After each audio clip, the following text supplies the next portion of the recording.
of them, the tall guy, took a step toward the road, lifting his arms as if he was trying to wave me down more aggressively. My instincts kicked in. I pressed on the gas. The car lurched forward and I passed them. In my rearview mirror, I saw that same tall guy start running behind me, like he thought he could catch up. My chest got tight. I couldn't see if the other two followed, but my eyes were locked on the tall one. He kept running until my taillights faded from his view. Then I lost sight of him. I tried to calm myself, but my breathing was ragged. Sweat formed on my forehead, even though the night air was chilly. I wiped my face with my sleeve. My hands trembled on the wheel. My shoulders felt tense and locked. I kept expecting my phone to ring or something, but there was only silence. My phone was on the passenger seat. The screen had no signal bars. Out here, the coverage was patchy at best. I glanced at it, hoping I could get at least one bar to call for help, or at least call a friend. Nothing. I started running through scenarios in my head. Could those people have been harmless? Maybe they just needed help. But then I remembered the tall guy's grin. It wasn't right. I felt a chill in my spine. My eyes stayed glued to the rearview mirror longer than they should have, and I almost ran over a rock the size of a basketball. I swerved just in time, tires skidding on loose gravel.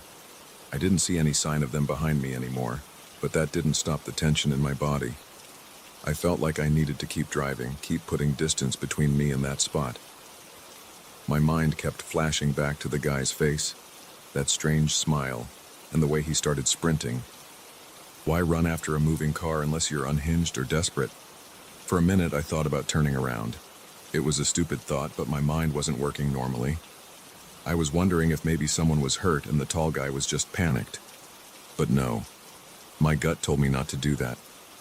Something about the whole setup felt like a trap. My mouth went dry. I reached for an old water bottle I had on the floor and took a swig. The water tasted stale, but it was cold enough to steady my nerves a little. The road ahead looked the same for miles. Dirt, gravel, some potholes. No streetlights. I had planned to hit pavement about 8 miles from the ranch. I glanced at the odometer. I was 4 miles in, so I had around 4 more to go. I told myself I'd see real lights soon and maybe some other cars. But in the meantime, I was alone in the dark. My chest got tighter every time I heard a noise. Most of the sounds came from my own car, loose tools rattling in the trunk or the creaking of the suspension. But every time something rattled, I tensed up and glanced in the mirrors again. Eventually, I found a straighter stretch of road and pushed the gas harder. The engine roared a bit and I held the wheel steady. Dust kicked up behind me, forming a cloud in the headlights of whoever might be behind me, if anyone was there. But I didn't see any lights. It was just me and the darkness.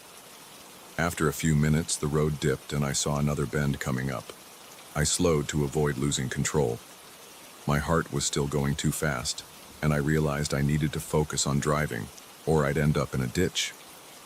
My eyes scanned the sides of the road, looking for anything unusual.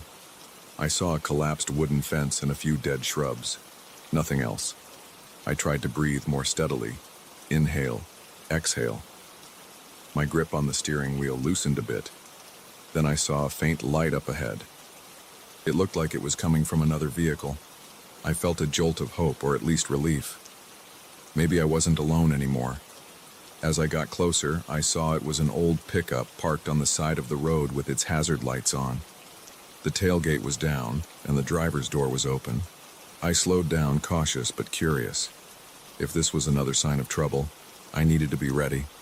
I pulled up next to the pickup, leaving a few feet of space. I rolled down my window just enough to talk without giving anyone easy access to my car. "Hey," I called out. My voice sounded shaky. I cleared my throat and tried again, louder this time. "Hello? Do you need help?" A man stepped out from behind the truck. He looked to be in his 40s, wearing a baseball cap and a heavy jacket. His hands were visible, and I didn't see any weapon. He walked over, but he kept a decent distance. "Engine died," he said. His voice was low but calm. "Battery's acting up." My heart was still pumping from earlier, and I wasn't sure I wanted to trust this guy. But he seemed normal, He scratched his head, looked at me with a nervous grin and said, "I tried calling for a tow, but I have no signal." I checked my phone again. Still no service. I figured I could at least offer him a jump, but I was worried about those 3 people I'd left behind. I looked in the rearview mirror, then scanned the darkness ahead. No sign of them, no sign of anyone else. The hair on my arms still stood up. "I can try giving you a jump," I said. "I have cables in the trunk." I wanted to get this done fast. He nodded, looked relieved, and motioned for me to pull up a bit. I did, then popped the trunk. I got out of the car, though my legs felt shaky. I grabbed the jumper cables and tried not to think about the possibility that this was a setup. My heart thumped harder when I realized how exposed I was in the open. The man walked to his hood, which was already popped. I hooked up the cables, telling him which clamp went where. He cooperated, doing exactly what I said. I started my engine, and he tried his. It sputtered a few times, then roared to life. He let out a short laugh that sounded genuine. He gave me a thumbs up. I exhaled, relieved that nothing had gone wrong during that exchange. "Thanks a lot," he said. "I appreciate it." I forced a smile. "No problem. Just be careful out here." He nodded, but he must have seen I was on edge. "You okay? You look a bit tense." I wiped my face with my sleeve. I told him about the 3 people I saw earlier. I kept it brief and straight. He frowned, then glanced at the direction I came from. "That's strange," he said. "You sure they didn't have a car?" I shook my head. "Not that I could see." He scratched his chin and looked around, like he was expecting them to show up any second. That made me even more nervous. "I'll be careful," he said. "I'm heading in the opposite direction anyway, so maybe I'll miss them. You drive safe." We disconnected the cables, and I tossed them back in my trunk. He shut his hood. I started my car again and pulled onto the road. He turned off his hazards and followed a few seconds behind me, heading in the direction I was going. It felt better to know someone else was out there, but I also didn't want to slow down. For the next mile or so, his headlights were in my mirror. Then the road split at a fork. Left led toward a small town, right continued to the main highway. I took the right fork, and he took the left. Now I was alone again. I noticed my heart rate hadn't gone back to normal. My shoulders were still stiff. I kept replaying the scene with those 3 people. My mouth was dry again, and I realized I was pressing on the gas harder than usual. I finally reached the paved road. I felt a rush of relief when I saw the familiar reflective markers and a small metal sign indicating the highway was 3 miles ahead. I eased up on the throttle because the pavement was better than the dirt, and I could maintain a steady speed without worrying about potholes. My mind started to clear a bit, and I tried to focus on the fact that I was almost home. Then I noticed a shape in the ditch to my right. It looked like a piece of metal. Maybe an old sign or part of a broken fence. I kept my eyes on it as I passed. It was just debris, but it reminded me of the fence where I saw those people. I glanced in the rearview mirror again. Still nothing behind me. I checked my phone one more time. Still no signal. I wanted to call someone, anyone, just to calm my nerves. The fear was still there, sitting in my stomach, making me feel uneasy. I kept driving, eyes ahead. My skin felt clammy. Each minute seemed to drag on. I heard my own breathing. I realized I'd been breathing in short bursts, like I couldn't get enough air. When I finally saw the faint lights of a service station ahead, I let out a sigh. The station was near the junction with the main highway. The fluorescent bulbs lit up the pumps in a small convenience store. I decided to stop. I wanted to shake off the tension, maybe wash my face and check if I had a signal again. As I pulled in, I felt the normal crackle of gravel under my tires. It was reassuring to see something man-made and well-lit. I parked near one of the pumps, turned off the engine, and stepped out. The cold air hit me, and I took a deep breath. My hands were still shaking a bit. I walked into the store and grabbed a soda from the cooler. The fluorescent lights buzzed. It smelled like old coffee and cleaning solution. The cashier was a woman in her 20s. She gave me a polite nod. I set the soda on the counter and fumbled for my wallet. I realized my shirt was damp with sweat. "You all right, hun?" she asked. Her tone was casual, but I could tell she noticed how rattled I looked. I nodded and forced a small laugh. "Long drive on a rough road," I said. I paid for the soda, and she gave me my change. I opened the can right there and took a long drink. It helped calm my nerves. I stepped back outside, popped the trunk, and searched for my phone charger. I found it, plugged it into the car's power port, and checked my phone again. One bar of signal finally appeared. I felt a hint of relief. I could call someone if I wanted to. I thought about calling a friend to tell them what happened, but I decided against it. I just wanted to get home. I sat there for a minute, finishing my drink, looking around the empty station lot. A couple of moths fluttered around the bright lights. The rest was silent. After a few more minutes, I turned the key in the ignition and pulled out onto the highway. The road was smooth, and there were a few streetlights here and there. My shoulders gradually relaxed. I drove at a normal speed, feeling safer with every mile that passed. Yet I couldn't stop looking in my rearview mirror, expecting to see that tall guy's face or any sign of those other people. But the road behind me stayed empty. By the time I reached the outskirts of town, I felt more in control. I took a few deep breaths and kept my eyes on the traffic lights ahead. There were a few cars passing by, going about their business. The normal lights and the presence of other drivers made me feel grounded again. I turned onto the side street that led to my place. My body was still tense, but at least the worst part of the night seemed over. When I pulled into my driveway, I killed the engine and sat there, staring at my quiet house. I realized I wasn't sure how to move past the fear I'd felt on that dirt road. I closed my eyes for a moment, remembering the tall man's grin. My hands started shaking again. My mouth felt dry. I opened and closed my fists a few times, trying to steady my breathing. Then I grabbed my phone, wallet, and keys. I got out of the car and locked it. Inside my house, I didn't turn on all the lights. I just went to the kitchen, tossed my keys on the counter, and leaned against the sink. My mind replayed the scene over and over. That fence, those three people, the way he ran after me. I could practically hear my heart pounding in my ears. I reached for a glass, filled it with water, and drank it. The cold water felt good. It reminded me that I was home and safe. I walked to the bedroom. My legs felt heavy. I kicked off my shoes and took off my dirty clothes from the ranch. My thoughts were still racing. I grabbed my phone and finally got a decent signal. I saw a couple of missed messages from friends, but nothing urgent. I typed out a message to one of them, saying I'd had a strange night and would tell him about it later. Then I plugged the phone in to charge.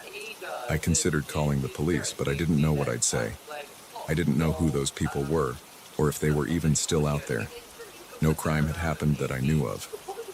I felt a bit silly, like maybe I was overreacting. But my gut told me it wasn't a normal situation. That grin was still in my head. I decided to wait, hoping I'd calm down by morning. My heart was still beating too fast, but I forced myself to lie down. I pulled the blanket over me and stared at the dark ceiling.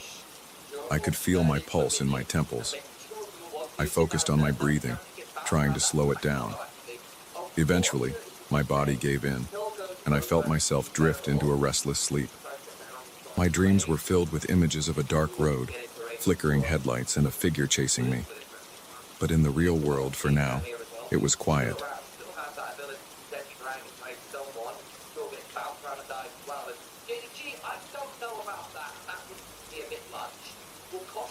I should have taken someone with me. I realize that now. At the time, I thought I could handle an empty prison on my own.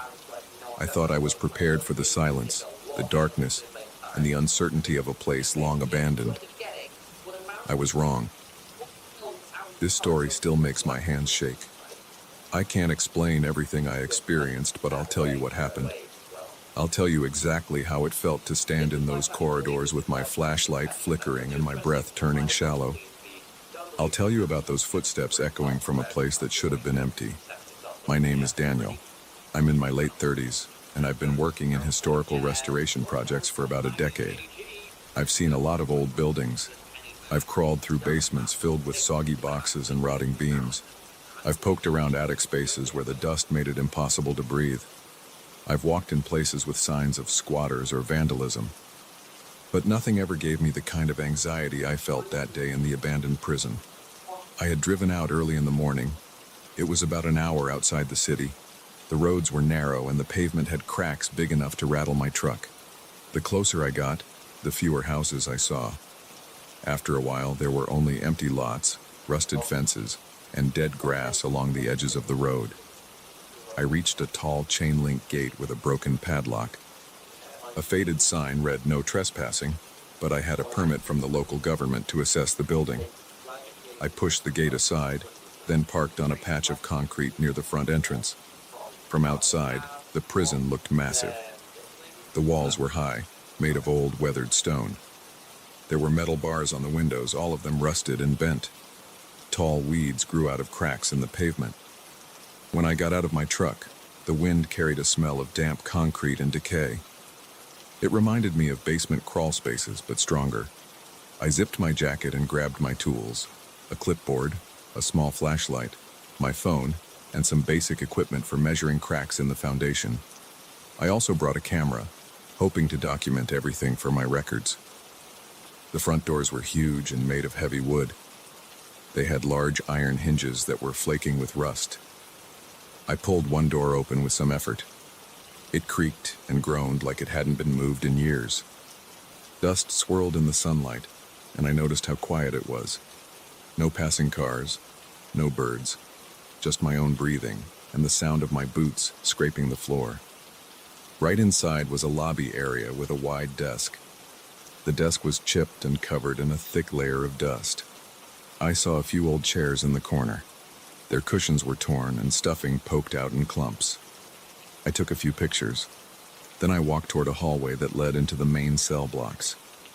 My plan was to check the structural integrity of the floors and walls. I also wanted to see if there was any major water damage or mold. I moved slowly, shining my flashlight around because the windows were boarded up or sealed with old metal bars. The corridors felt cramped. My steps echoed, and the air felt stale.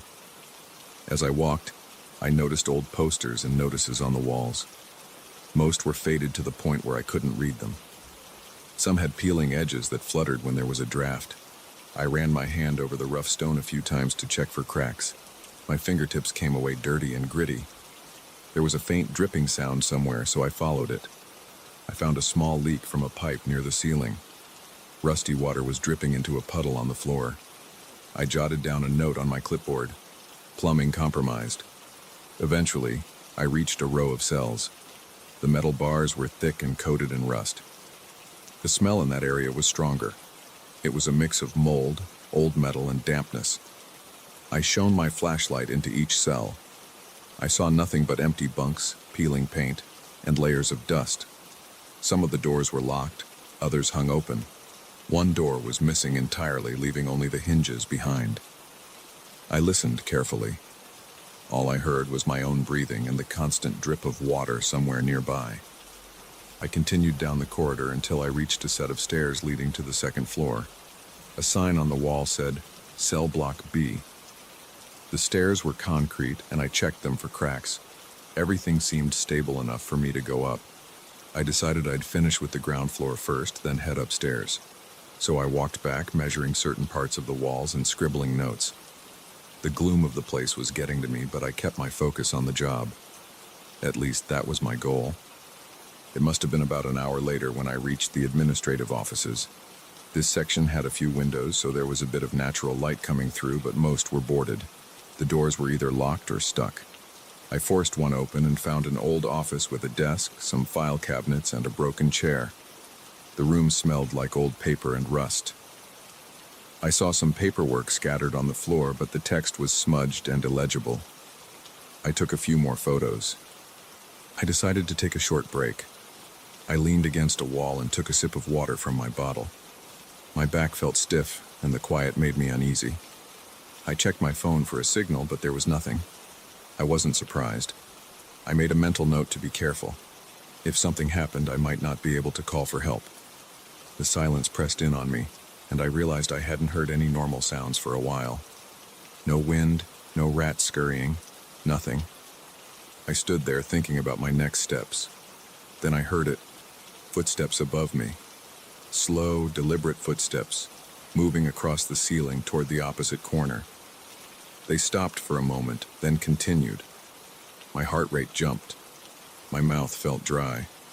I swallowed and tried to think rationally. Maybe there was a squatter. Maybe a local explorer had come in. I called out, "Hello?" My voice echoed down the corridor, but there was no reply.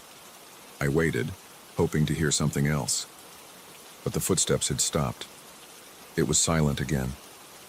I told myself I needed to check the second floor anyway, so I gathered my tools and headed back to the stairs. Each step up felt heavier than before. My nerves were on edge, and my hands felt clammy. When I reached the top, I pointed my flashlight down the hallway. It was similar to the floor below. Metal doors on either side, some open, some locked. Dust floated in the air. Everything was still. I walked carefully, aiming the flashlight at each cell door. Some had rusty padlocks. Others were sealed with thick boards. One door had a broken hinge, so I nudged it open with my foot. Inside, there was nothing but an overturned bed frame and some debris. I kept going, checking each room. I saw graffiti on a few walls, messages I couldn't quite make out. There were a few symbols, but they were scribbled so roughly that I didn't pay much attention. I felt the temperature drop at one point. It wasn't dramatic, but it made me shiver. I checked the windows, thinking a breeze had gotten in, but all the windows were sealed. The hair on my arms stood up. My chest felt tight, and my breathing got shallow. I forced myself to calm down. I reminded myself that old buildings can have drafts from unseen gaps in the walls or ceilings. Then I heard another sound. It was faint, but it felt close.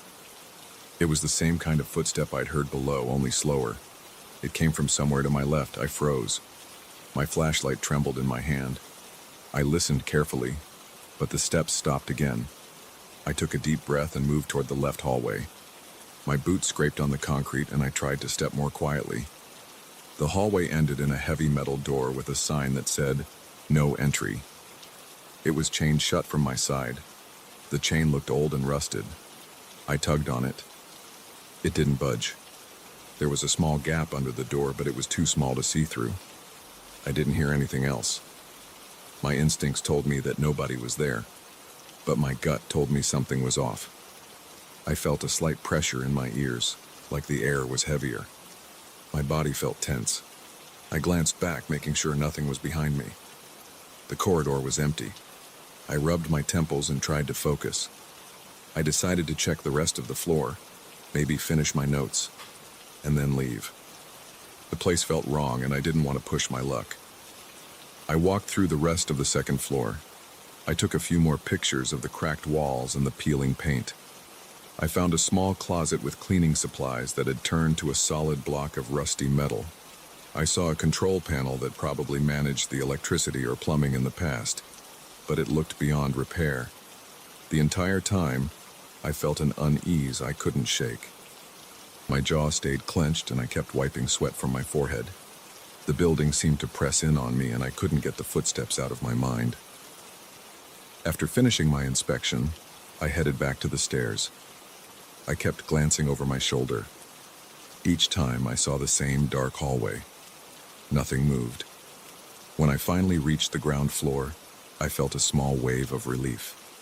My plan was to check the yard area, but I couldn't relax. The echo of those footsteps kept looping in my head. I thought about calling out again, but something told me it wouldn't do any good. I decided to wrap up. I headed for the exit near the front desk. The floor felt a bit slick, and I noticed some greenish moss growing in the corners. My flashlight flickered once or twice, and I cursed under my breath. I smacked it, and the light steadied. Outside the front doors, the sky looked grayer than before, and the wind had picked up. I stepped out and took a long breath. The stale air of the prison stayed in my nostrils, but I felt more grounded. I walked around the outside perimeter, making sure the foundation wasn't crumbling anywhere else. The walls had cracks, but nothing extreme. I saw more rusted fences and barbed wire. I took pictures and made notes on my clipboard. At one point, I tried to shake off the lingering fear by focusing on the job. I noted the corners where the water might pool. I checked an old drainage channel that was clogged with debris. My phone still had no signal, so I decided to wait until I got back on the main road to call my contact at the local historical society. After I finished outside, I walked back to my truck and set my tools in the passenger seat. I leaned against the door and looked at the prison building. It stood there, silent, with the same broken windows and rusted bars, but now it felt different. I couldn't stop remembering those footsteps. They sounded so real. It wasn't just one or two. It was a series of steps, like someone was walking a path upstairs. But I found nothing and nobody. I double-checked the area to see if another car was parked somewhere. There was nothing. No fresh tire tracks, no footprints in the dirt or weeds. I had a weird urge to go back inside and search every single room. But that urge was quickly smothered by the sense of dread in my gut. I wasn't about to wander deeper into that place alone, not after what I heard. I started the engine and pulled away from the prison. The gate was still open, so I drove through it and headed down the cracked road. My knuckles were white on the steering wheel. I kept looking in the rearview mirror for no reason. The road felt longer on the way out. Eventually, I caught a few bars of signal on my phone, so I pulled over to the side and called my contact. I told them I'd done the inspection, but I didn't mention the footsteps. I just gave a brief report. The building was in rough shape, the plumbing was shot, and the structure needed serious reinforcement. They asked if I'd be willing to come back with a team. I said yes, but only if I had other people there. I didn't want to be alone in that place again. Once I was back on a main highway, I felt some tension lift. The normal sights and sounds of cars passing by and signs of life made me breathe easier. My mind, however, kept replaying the sound of those footsteps above me. They were distinct. They had a certain pace, a certain weight. I couldn't figure out how it could be anything but a person. Yet I found no one, no signs of recent trespassers, no footprints in the dust, no open doors upstairs. I know some people might say I imagined it. They'll say an old building has plenty of noises, creaks, settling foundations, or wind. But these were footstep sounds. They were measured, one after the other, like someone was deliberately walking. I don't have an explanation. All I have is the memory. I still plan to work on that prison project. The money is decent, and it's not every day I get to oversee a place with so much history. But the next time I enter those corridors, I'll have a few coworkers with me. I won't rely on my lone flashlight and a few notes in a dusty notebook. I want more eyes and ears around just to keep my nerves in check. I don't consider myself a superstitious person, but I can't deny how that place made me feel. To this day, when I think about it, I remember the thick air, the rusty bars, and the emptiness. I remember how my heart pounded when I heard those steps above me, and how cold my fingertips felt when I climbed the stairs. That prison is still out there. It's still standing in that quiet patch of land, hidden by overgrowth and neglected by time. And it still holds secrets that no one can fully explain. I only know what I heard. And I'll never forget that moment when I realized I wasn't alone, even though I never saw a single soul.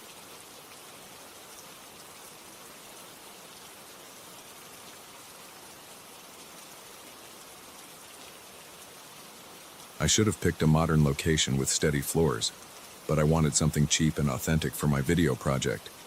I heard about this old packaging factory that shut down 2 decades ago. People said it was big, empty, and easy to access through a side entrance. They warned me about weak floors and rusted metal, but I assumed I'd be careful enough. I climbed a side stairwell, reached the 2nd floor, and then the floor gave way under me. I caught myself on the edge, half my body dangling over a pit of twisted metal. My heart thudded so hard I felt it in my temples. That was when I heard footsteps somewhere down a dark corridor. My boot slid on crumbling concrete, and I grabbed a rusted pipe for balance. The pipe felt cold and slick with grime. I took a breath through my nose. The air tasted stale and bitter, like old dust. The hole I'd partially fallen into was about 3 feet wide, torn through the floorboards and concrete. Sharp pieces of rebar stuck out at weird angles. If I'd fallen all the way through, I might have been impaled or at least broken a leg. I stayed still until my pulse calmed a little. My eyes flicked around, but the place was so dim I could only see shapes and shadows. I listened for the footsteps again. I'd heard them once, fast and heavy. Someone or something running. But then nothing. My first instinct was to call out, but I wasn't sure if I should. I didn't know who else might be here, and I didn't want to spook them or draw attention to myself if they weren't friendly. My hand tightened around that pipe. I moved my free hand to the floor, trying to find a solid beam or piece of concrete to push myself up. The edges of the hole cracked as I shifted my weight. A chunk of debris tumbled into the darkness below. I heard it bounce off something metal. The echo traveled through the factory like a dull clang. I stayed quiet and listened. Still no more footsteps. I whispered a few choice words to myself.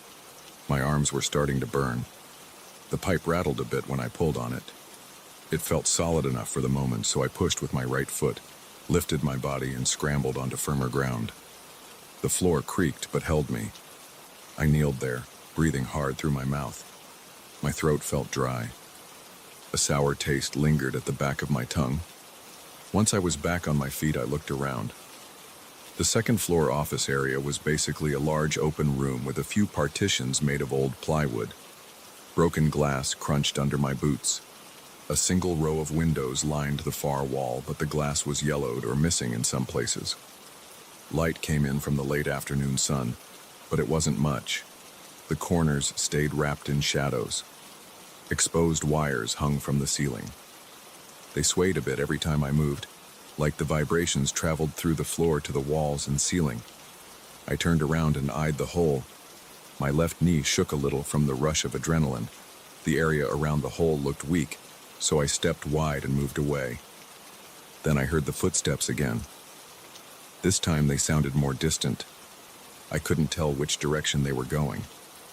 Could have been somewhere below me or off to the left. The noise was faint, kind of like boots scraping on concrete, then a shuffling sound. It stopped as quickly as it started. I swallowed the lump in my throat. My thoughts raced. Was it another urban explorer? A homeless person? A security guard? It didn't feel like a place that had security, but who knows? Maybe it was just an animal. But the footsteps seemed too heavy for that. I decided I needed to figure out if someone was there. I also wanted to see if there was a safer section of the building to check out for filming. That big hole in the floor changed my approach. I moved along the perimeter, stepping carefully. Each time I put my foot down, I tested the floor. Sometimes I heard a crunch or felt the floor sink a little under my weight. My pulse would spike each time and I'd freeze. But I kept going. I reached a doorway that led to another corridor. Old graffiti covered the walls. The letters and symbols made no sense to me. Some of it was faded, some looked fresh. The smell in this hallway was heavier. It reeked of mildew and what might have been urine. I grimaced. My hands hung at my sides, fingers twitchy. I felt like I needed to keep them ready in case something jumped at me. Down the corridor, I saw a few doors on each side. Most were closed. The closest door on the right was open just a crack. I approached, careful not to brush against the wall. The paint was flaking in big chips, and I didn't want any of it on me if I could help it. I pushed the door lightly with my foot. It resisted at first, then scraped open. The hinges squeaked, echoing down the corridor. I waited for a response. Silence. Inside was a small office, maybe 10 feet by 10 feet. An old metal desk sat in the center, missing drawers. The floor was covered in broken glass, scraps of paper, and some dead leaves. A single overhead light fixture dangled by a cord, obviously not working. A battered filing cabinet stood in the corner, half open. I stepped inside. The floor felt a bit more solid here. There was a window facing the main factory floor below. I walked to it and peered out. The main floor was a massive space. Rows of large machines were scattered around, with conveyor belts leading in random directions. Piles of rusted metal, collapsed pallets, and old boxes formed small hills of debris. Light poured in through large overhead windows in the ceiling, but they were filthy. Most of the light had that dusty glow. I scanned for movement. Nothing. The silence started to get under my skin. I heard the footsteps again, but they were definitely below me now. The sound was louder, a clear, steady pounding of feet on concrete. Then it stopped. My fingers gripped the edge of the window frame. I felt my breathing pick up. I forced myself to slow down, inhale through my nose, exhale through my mouth. I told myself I was just overreacting. Maybe it was just a big rat scurrying around. But that didn't make sense. Rats don't pound like that. I backed away from the window and returned to the corridor. I considered heading back to the stairs. The side stairwell I used to get in was narrow, but at least I knew it was still intact. Then I remembered the whole reason I came here. Location scouting. I forced myself to keep going. I told myself I'd do a quick check, snap a few photos on my phone, and then leave. No reason to explore too deep. Just enough to see if it would work for my project. I passed a few more doors. They were locked or blocked. One was barricaded with a piece of plywood nailed across. The corridor smelled worse the further I went.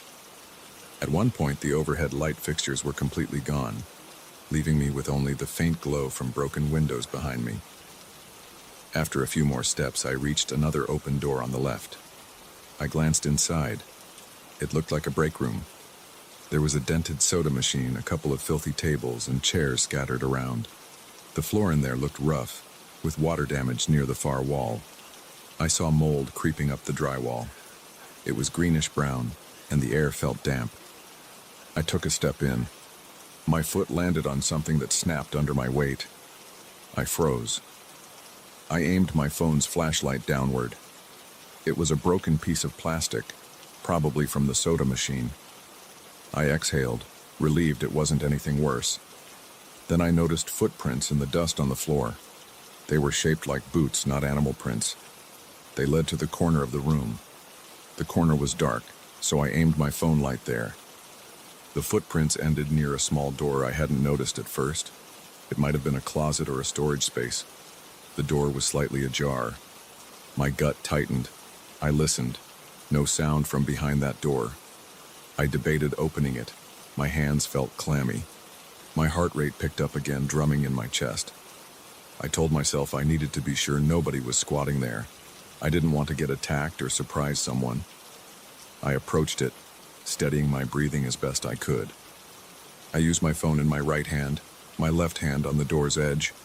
I pushed it open slowly. It creaked. Inside was a narrow closet, filled with mops, brooms, and an overturned bucket. Dust coated everything. There was a small window at the back, letting in a sliver of light. No one was in there. I felt relief flood through me. Then I heard footsteps again, out in the corridor, close by. They were quick, like someone passing in a hurry. My heart hammered. I stepped out of the break room and looked both ways down the corridor. Empty. I couldn't see a soul. The footsteps faded in seconds. I snapped a few quick photos of the corridor, the break room door, and the walls. My plan was to show them to my team later, but now all I wanted was to get out of there. Something about hearing footsteps and never seeing anyone felt wrong. I didn't want to push my luck. I retraced my steps, moving faster this time. I kept checking behind me. Every time I passed an open door, I felt a prickle on my skin. I clenched my fists a few times to release tension. My shoulders felt stiff. When I reached the office where I'd first looked down on the main floor, I hesitated. I decided to walk downstairs through a different set of stairs that might connect to the main factory floor. Maybe that route was safer. I didn't want to risk that same side stairwell if there was a chance someone was waiting there. I found a wide metal staircase on the far side of the office area. It looked sturdier. Thick steps, big bolts, minimal rust. I slowly descended. Each step let out a dull vibration. I tried to move quietly, but it was impossible to be silent on that old metal. My phone flashlight showed that the walls were chipped and covered in random graffiti. The air smelled like old oil down here.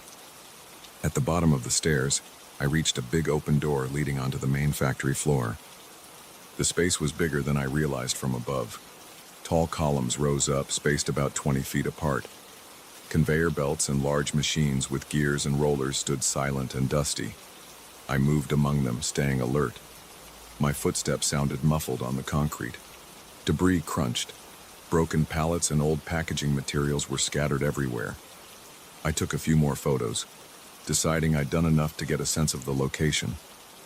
Halfway across the factory floor, I heard the footsteps again. This time, it sounded like someone walking on the metal staircase I'd just come down. I spun around. I could see the staircase in the distance. My phone's flashlight didn't reach that far, but I saw movement. A slight shift of a shadow. I couldn't make out a figure, but the steps were loud. My nerves jumped. I glanced left and right, looking for an exit sign or any door that might lead outside. The nearest door I saw looked chained shut. A big padlock hung there, rusted but intact. I decided to move toward the corner of the building where I saw a possible loading area. Sometimes those loading docks have big doors that open to the outside. I threaded my way between piles of metal scraps and a forklift that looked like it hadn't moved in decades. The air felt cold, like a chill had suddenly settled in. My mouth felt dry again. My ears strained for any sounds of pursuit. Then I heard footsteps on the concrete behind me. They seemed faster, like someone jogging. I crouched behind a tall machine with rollers and peeked around. I saw a shadow pass between two columns. It was definitely a person, but I couldn't make out details. They wore dark clothing, or maybe it was just the low light. They stopped for a second near a set of shelves stacked with boxes. Then they moved again, heading away from me. I heard their footsteps fade in the direction of the stairs I came down earlier. I didn't waste any more time. I bolted for the loading area. My boots struck the concrete, sending echoes bouncing around the giant space. Each step felt heavy. My heart pounded in my ears. I reached the loading docks. There were 3 large garage-style doors. 2 were sealed shut with heavy chains. The middle one looked partially open at the bottom, about a foot of space between the door and the ground. I crouched and peered underneath. It led outside. I could see daylight, or what was left of it. I dropped to my stomach and slid under the door. My jacket caught on a jagged piece of metal on the door's edge. I yanked it free, ripping the fabric. I cursed, but I kept going.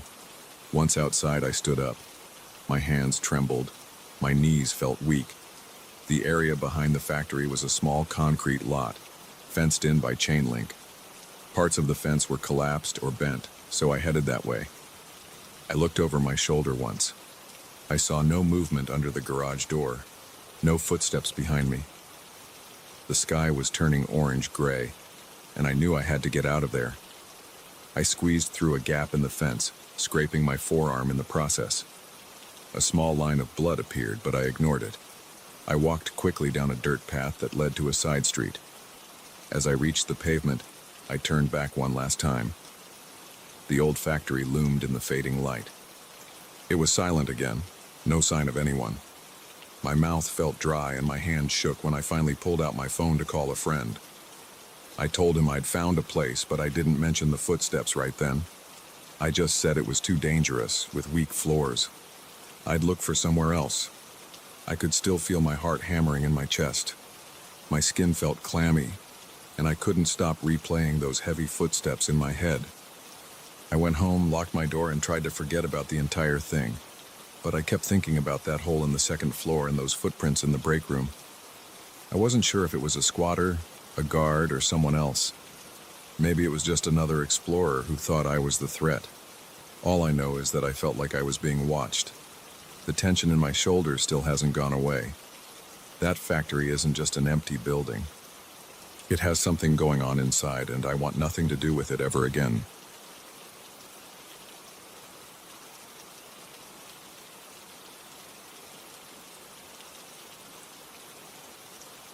I parked my car on a dirt patch at the side of the empty road.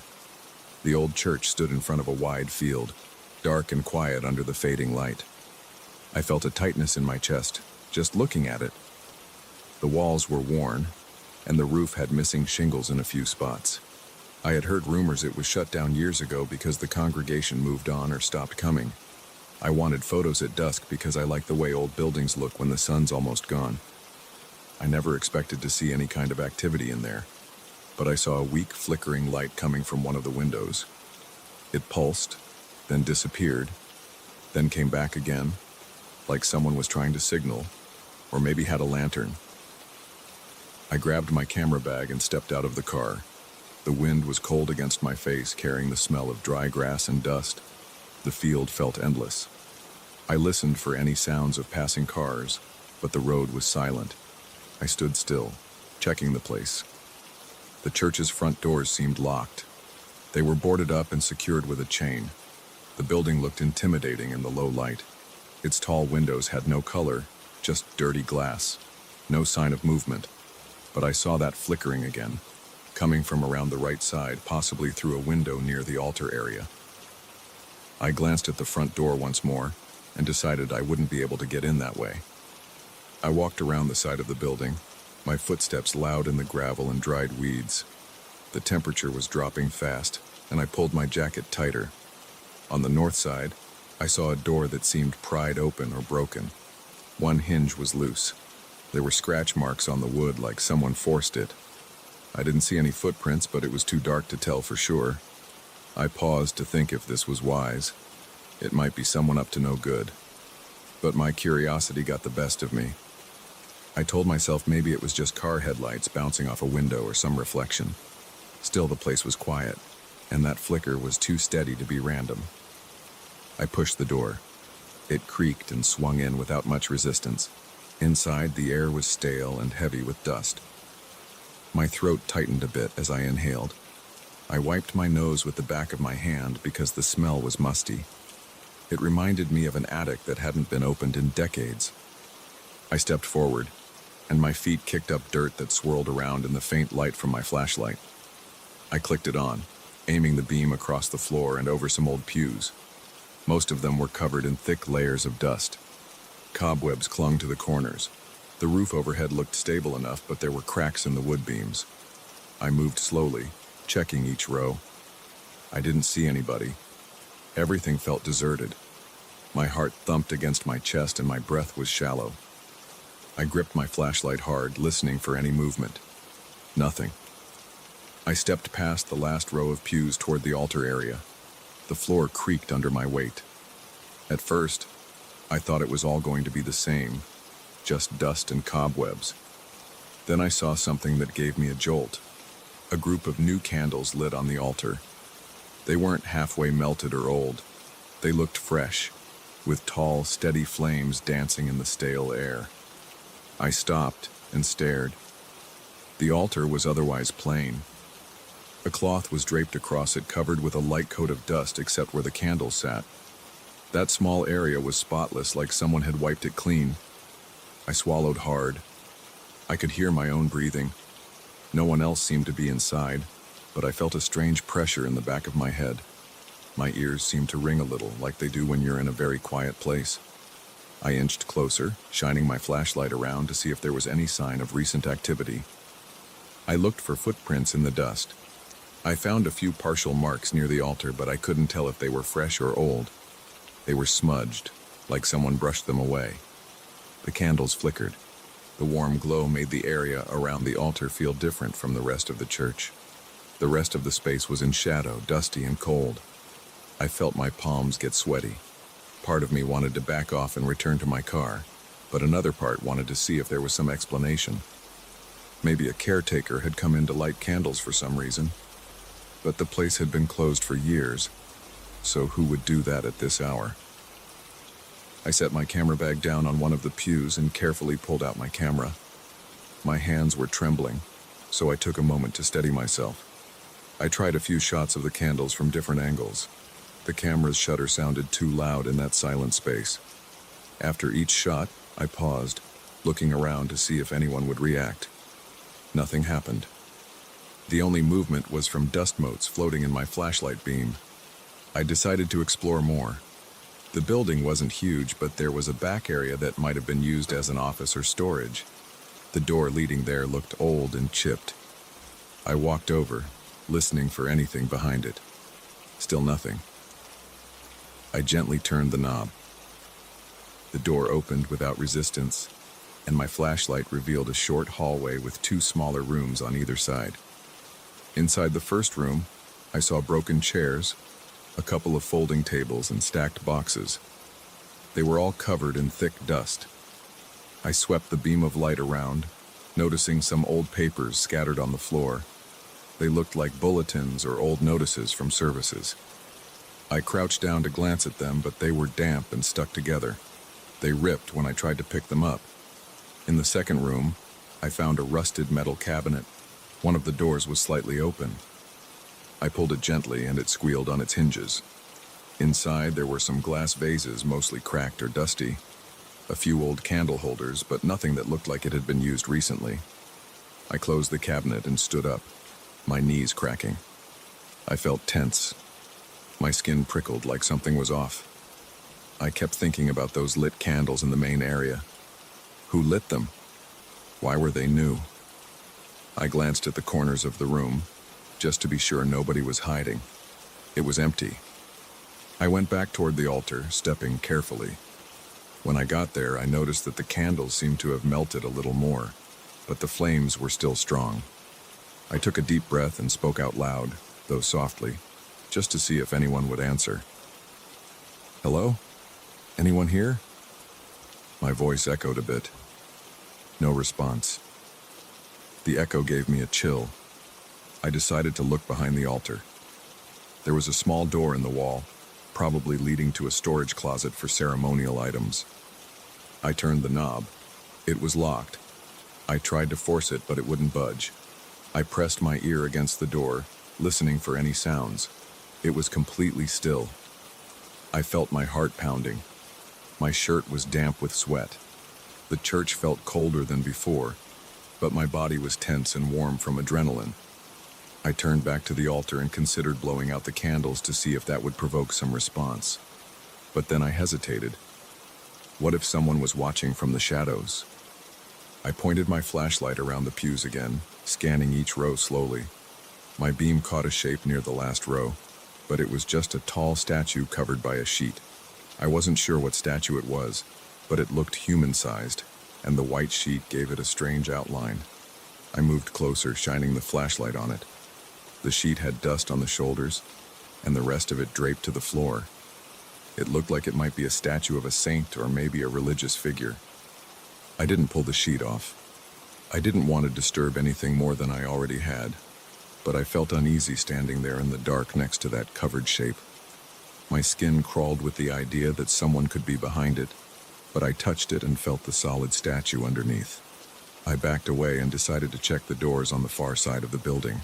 One led outside, but it was locked from the inside. I slid the bolt open and pushed the door, only to find it blocked by something.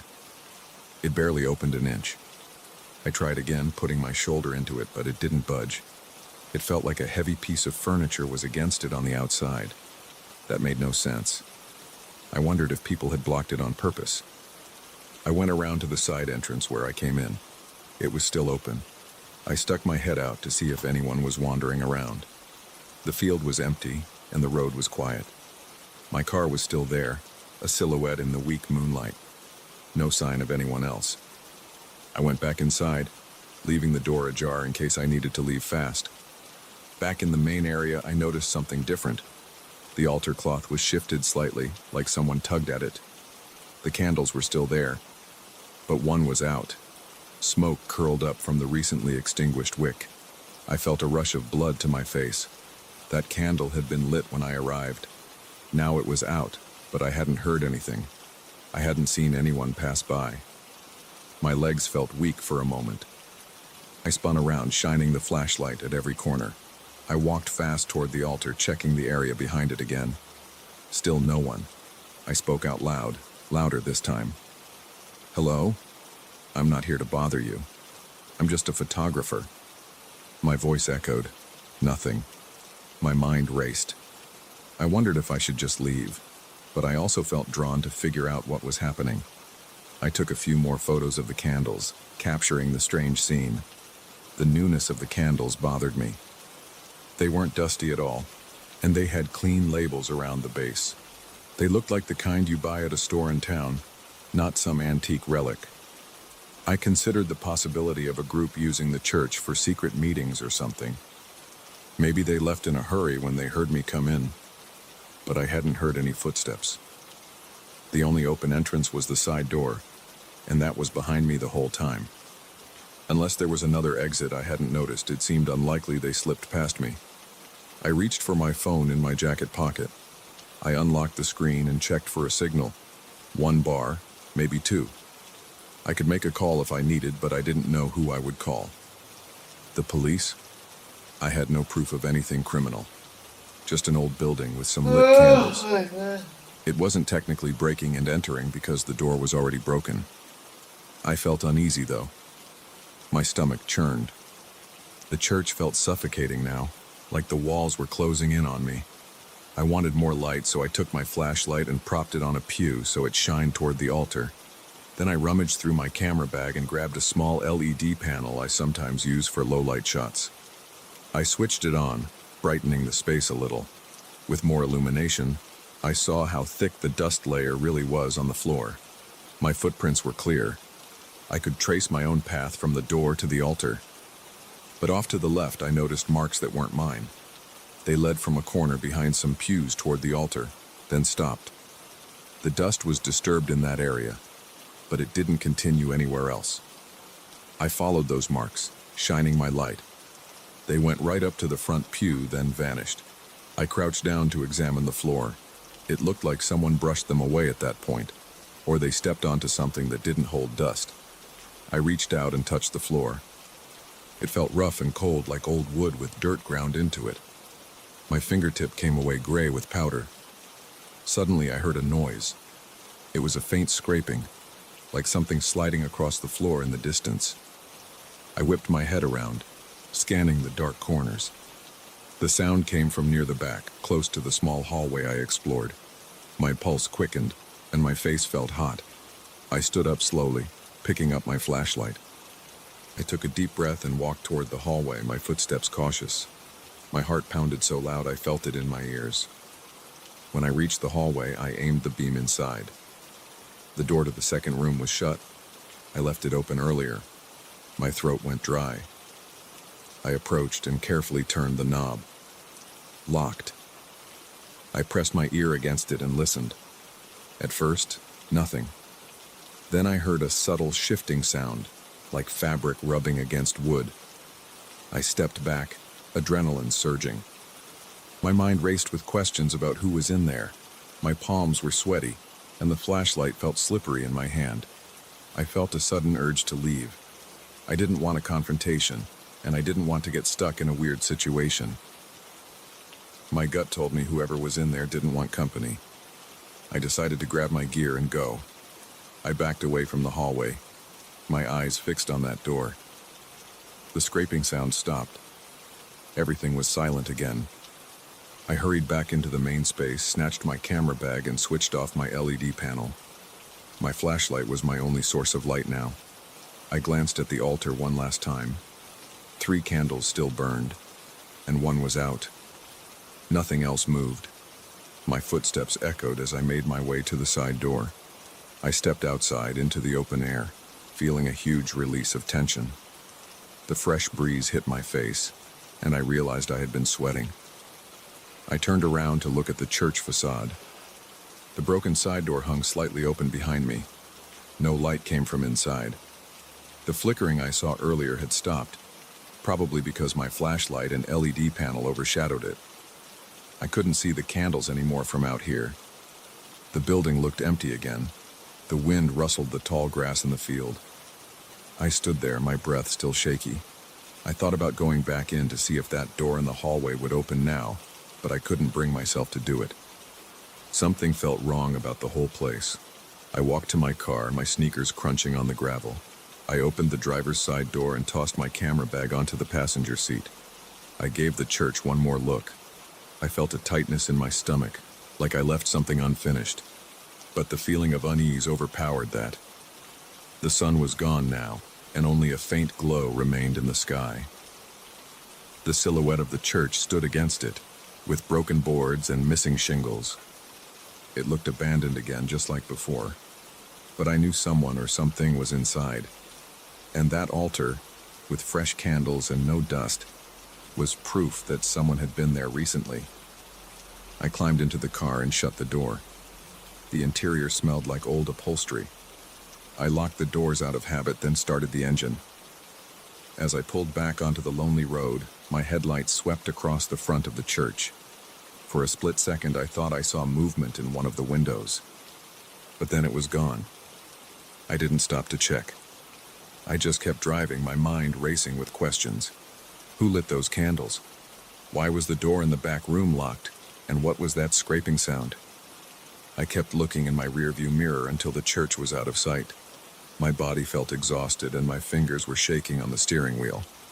I reminded myself I had photos in my camera, real proof that something strange was going on in there. But at that moment, I didn't want to think about it anymore. I just wanted to get home, lock my own door, and try to calm down. As I drove away, the field stretched on both sides, and the sky got darker. I gripped the wheel with both hands, keeping my eyes on the road. The tension in my shoulders slowly eased, but I still felt an odd pressure in my chest. I couldn't shake the feeling that the church wasn't truly abandoned. Someone was in there doing something secret, leaving fresh candles on a dusty altar. And I had barged in with my camera, clueless and alone. I promised myself I wouldn't go back there at night, if at all. The place was closed for a reason, and it wasn't just because people stopped coming to pray. The emptiness I had expected to find was filled by something else, and I wasn't prepared to find out what it was.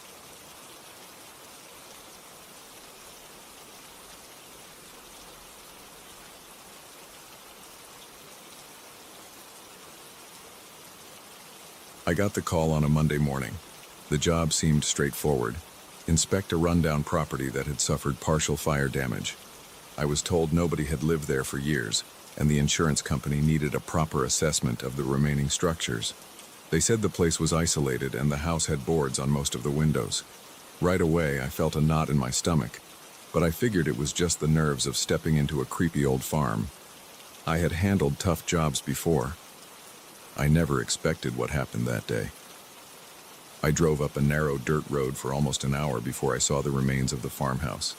Part of the roof was missing, and one side of the building showed black scorch marks that extended up the walls. There was a lingering smell of burnt wood in the air, even though the fire had happened some time ago. The grass around the place was uneven and tall, brushing against my boots when I stepped out of my truck. I parked in a makeshift spot in the yard and walked up to the main house. I wore a thick jacket and a pair of sturdy jeans because the forecast mentioned cooler temperatures. The morning sun gave enough light to see the boarded windows and the battered siding. The boards looked nailed in a hurry with crooked nails and uneven cuts. Some corners had peeled back from exposure, leaving gaps and splinters. The front door wouldn't budge when I tried the handle. It felt solid, and I guess the frame might have warped from the heat of the fire. I circled around to see if there was another way in. The side windows were covered with the same rough boards. The backyard was a mess of fallen branches, old junk, and a collapsed shed. It didn't look like anyone had been around for a long time. Then I noticed a set of small cellar doors leading down into the basement. The doors were made of heavy, weather-beaten wood with rusty hinges. They were stuck at first, but after a hard shove, they opened with a loud creak. A cold, damp smell rose from inside. I grabbed my flashlight from the truck and descended the steps. The basement was dark, with a low ceiling and a dirt floor in some areas. In others, there was a thin layer of cracked concrete. The smell of ash mixed with wet earth. I heard a drip somewhere in the corner, like water seeping through the old stone foundation. My boots kicked up dust that glowed in the beam of my flashlight. I saw charred beams overhead where the fire had burned through the floor above. There was a broken table pushed up against the wall and a few scattered chairs. My flashlight's beam revealed black smudges on the concrete foundation walls. They looked like remnants of the smoke that had soaked into the place. I moved carefully, not wanting to stumble on any debris or hidden nails. My heart beat a little faster than usual. I chalked it up to the eerie setting. I told myself it was just another job site, just another burned building. I wanted to see if there was any structural damage to the foundation, so I walked the perimeter. Some sections had cracks, but nothing that looked too dangerous at first glance. I kept the flashlight aimed low, checking for holes or loose boards that might trip me up. Toward the far side of the basement, I found a wooden staircase leading up. It looked worn with some steps missing or split. I tapped the first step with my boot and felt it wobble. I pressed a bit of weight on it, and it seemed like it would hold for a quick climb. So I started up, one step at a time, placing my foot near the edge to avoid rotted parts. The stairs creaked loudly, and each sound echoed in the basement. When I got to the door at the top, I tried the handle. It turned, but the door wouldn't open. It felt like something heavy was pressed against it from the other side. I leaned in with my shoulder and pushed. Nothing.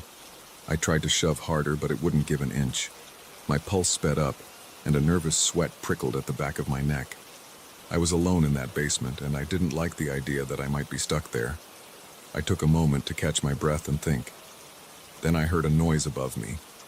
It sounded like wood scraping against the floor. My stomach tightened. I listened more carefully, holding my breath to keep quiet. There it was again, an unmistakable sound of something heavy being dragged. I felt my heart pound in my chest. I knew nobody was supposed to be living here. The place had been abandoned for years, at least according to my files. Yet I couldn't deny the noise. It was right above me, near the door. I knocked on the door and called out, "Hello? Is anyone there?" My voice sounded shaky and too loud in my own ears. I waited. Nothing but silence. No footsteps, no response. Then another scrape, like a piece of furniture moving across the floor. A chill ran through my arms and down my legs. It felt unnatural. I tried to keep calm by telling myself it could be the wind. Maybe the structure was weak and something was shifting.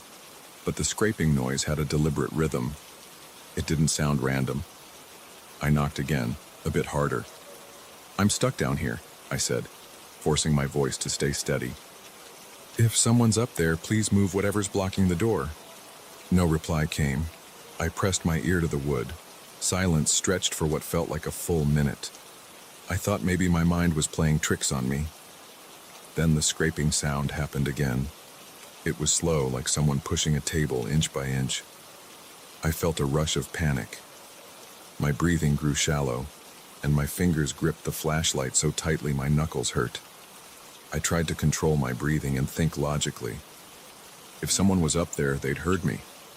Maybe they didn't want me to come in, or maybe they were scared themselves. I banged on the door with the side of my fist. The sound of my pounding echoed, but there was no answer.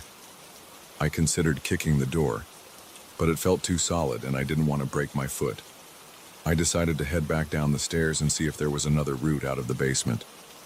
At the bottom of the steps, I shone my flashlight around the walls, looking for a window or some opening that wasn't boarded up. The cellar windows were small and placed high near the ceiling, close to the ground level outside. Most were covered with old boards or had thick cobwebs across them. I tried pulling on one of the boards, but the nails held firm, and I didn't have a crowbar with me. My breathing got heavier. I felt a wave of frustration and fear. I pulled my phone out of my pocket. No signal. That didn't surprise me, given the remote location and the basement walls. I tried anyway, pacing around, raising the phone to see if I could get a single bar. Nothing. I stepped on a piece of debris and it snapped under my boot. The sound made me jump and my heart thudded again. I forced myself to calm down and think step by step. I saw an old metal shelf against one wall, covered in dust and soot.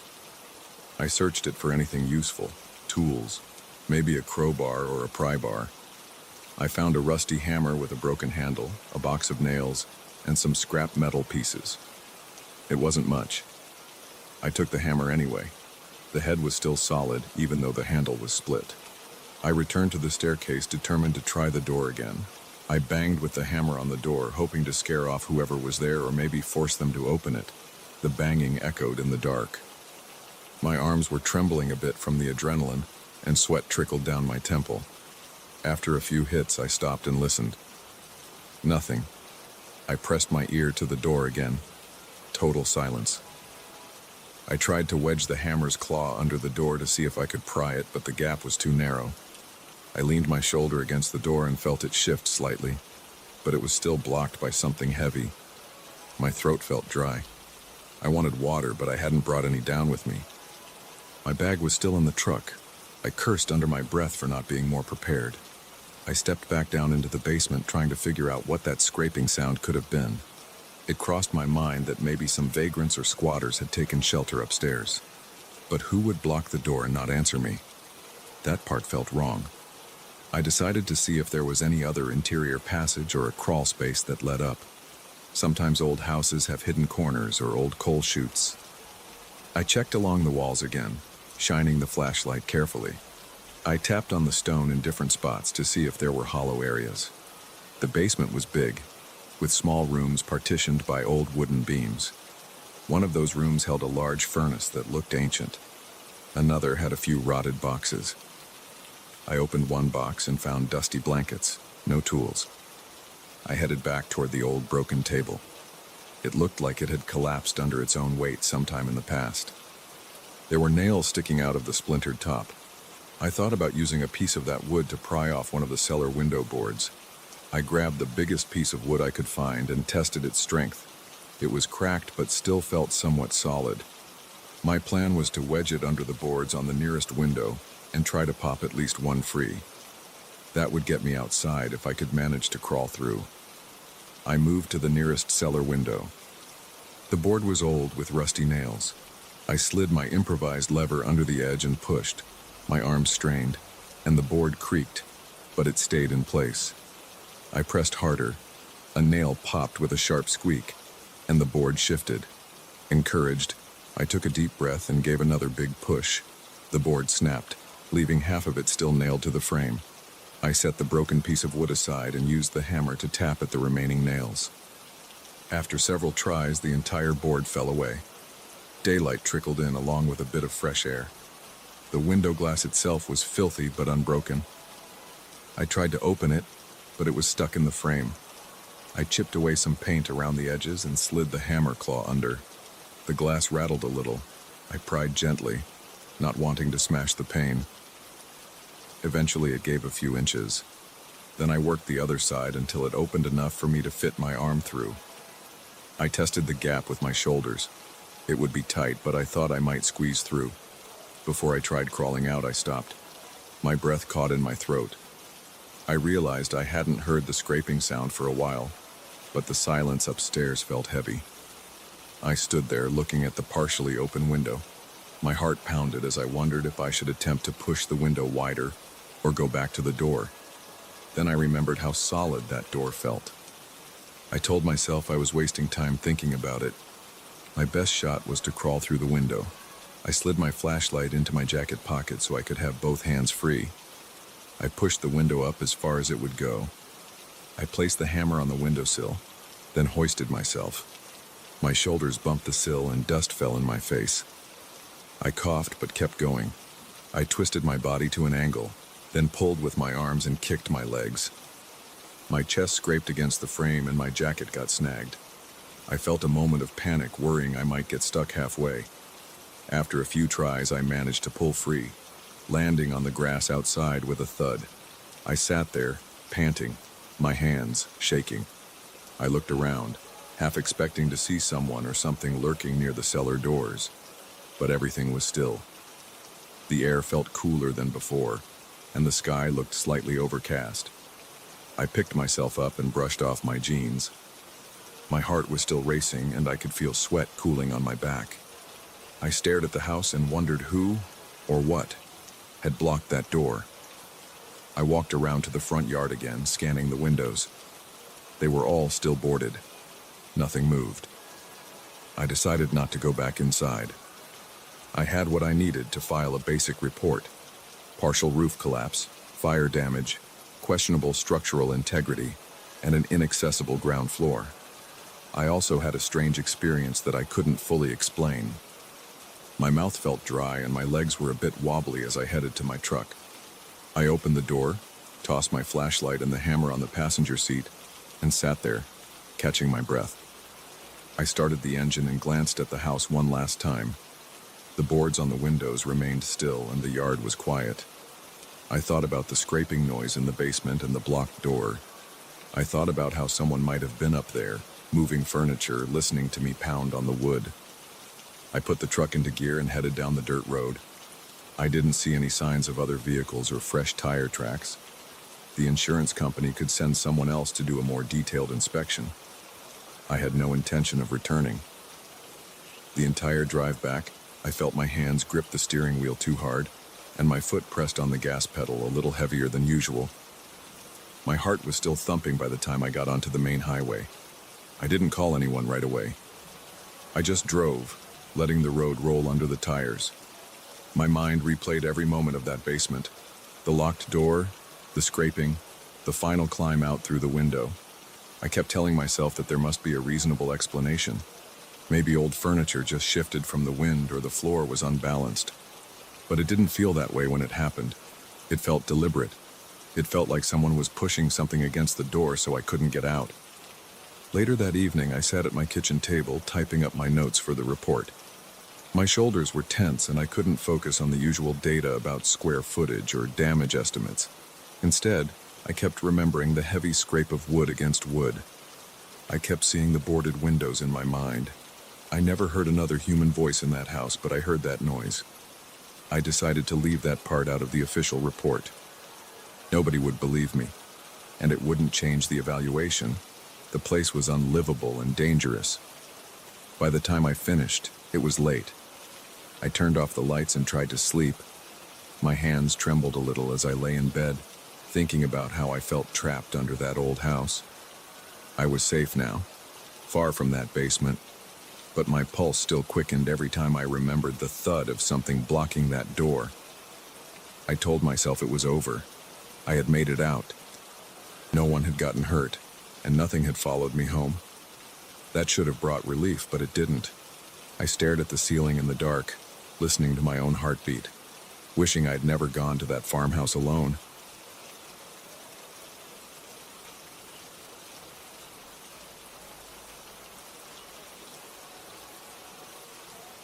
I parked my car on the uneven shoulder of a narrow back road. The place looked deserted. My contact had said this was a hidden gem, but all I saw was a huge, decaying house surrounded by tangled weeds. The paint on the front walls had peeled away, and the wood on the porch was warped and rotting in places.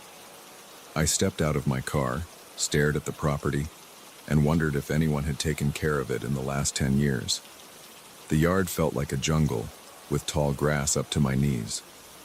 I took a deep breath, tasting the damp air, and walked toward the front door. I'm an architect. People call me when a building is on its last legs, and they want a professional opinion on whether it's worth saving. Usually, I like the challenge. Old buildings can hide great potential, but this place had a weird pull from the moment I saw it. The driveway was full of cracks, and parts of it were swallowed by the dirt. My steps felt uncertain. I kicked a few loose stones, and they rattled against the porch. The front door hung crooked on its hinges. It still stood, but the wood looked splintered along the edges. I tried to push it open, and it moved with a scraping sound, like nails on a chalkboard. Inside, the air was stale. Dust floated in the beams of light that slipped through the gaps in the boarded-up windows. There was a wide foyer with a chandelier overhead, but the chandelier's crystals were coated in grime. A few broken light bulbs dangled from the fixture, and one of them clinked against the metal as the door's movement sent a small draft through the entryway. I paused for a moment, letting my eyes adjust to the dim space. My shoes squeaked against the floorboards, which were scattered with debris, small leaves, bits of plaster, and layers of dust that my footsteps disturbed. I ran my hand along the wall and felt chipped paint flaking off under my fingers. Ahead of me was what looked like a living room. The doorway had a tall arch typical of old manor houses. I looked in and saw sheets thrown over furniture, but they were so old that the cloth had turned gray.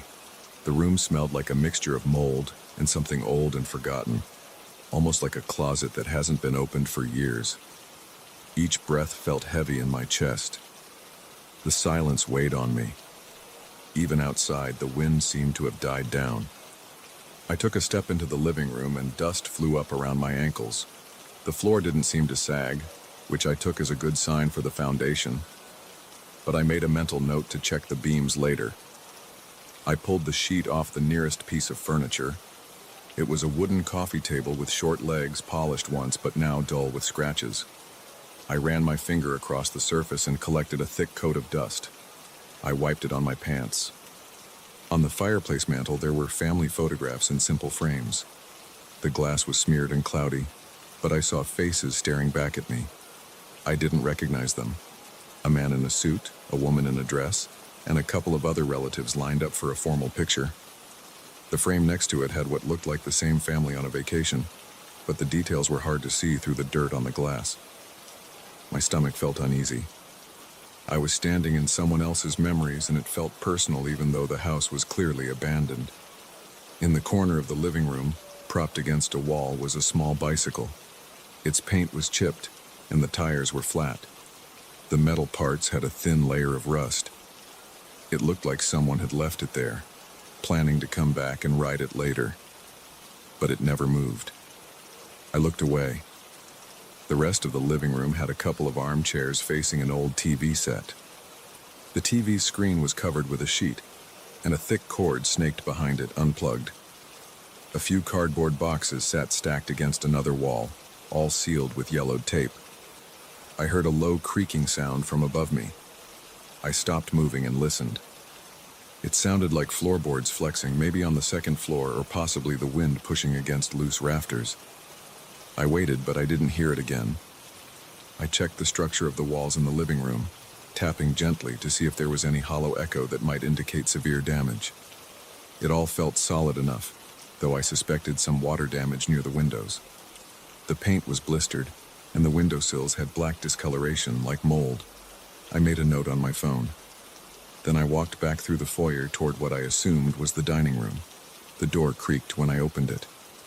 Inside, a long table with 6 chairs stood covered in dust. A china cabinet stood in the corner, glass doors intact but foggy. I opened one of the doors. Inside, I found porcelain plates stacked neatly, and a couple of small figurines. One plate had chipped edges, the other looked new.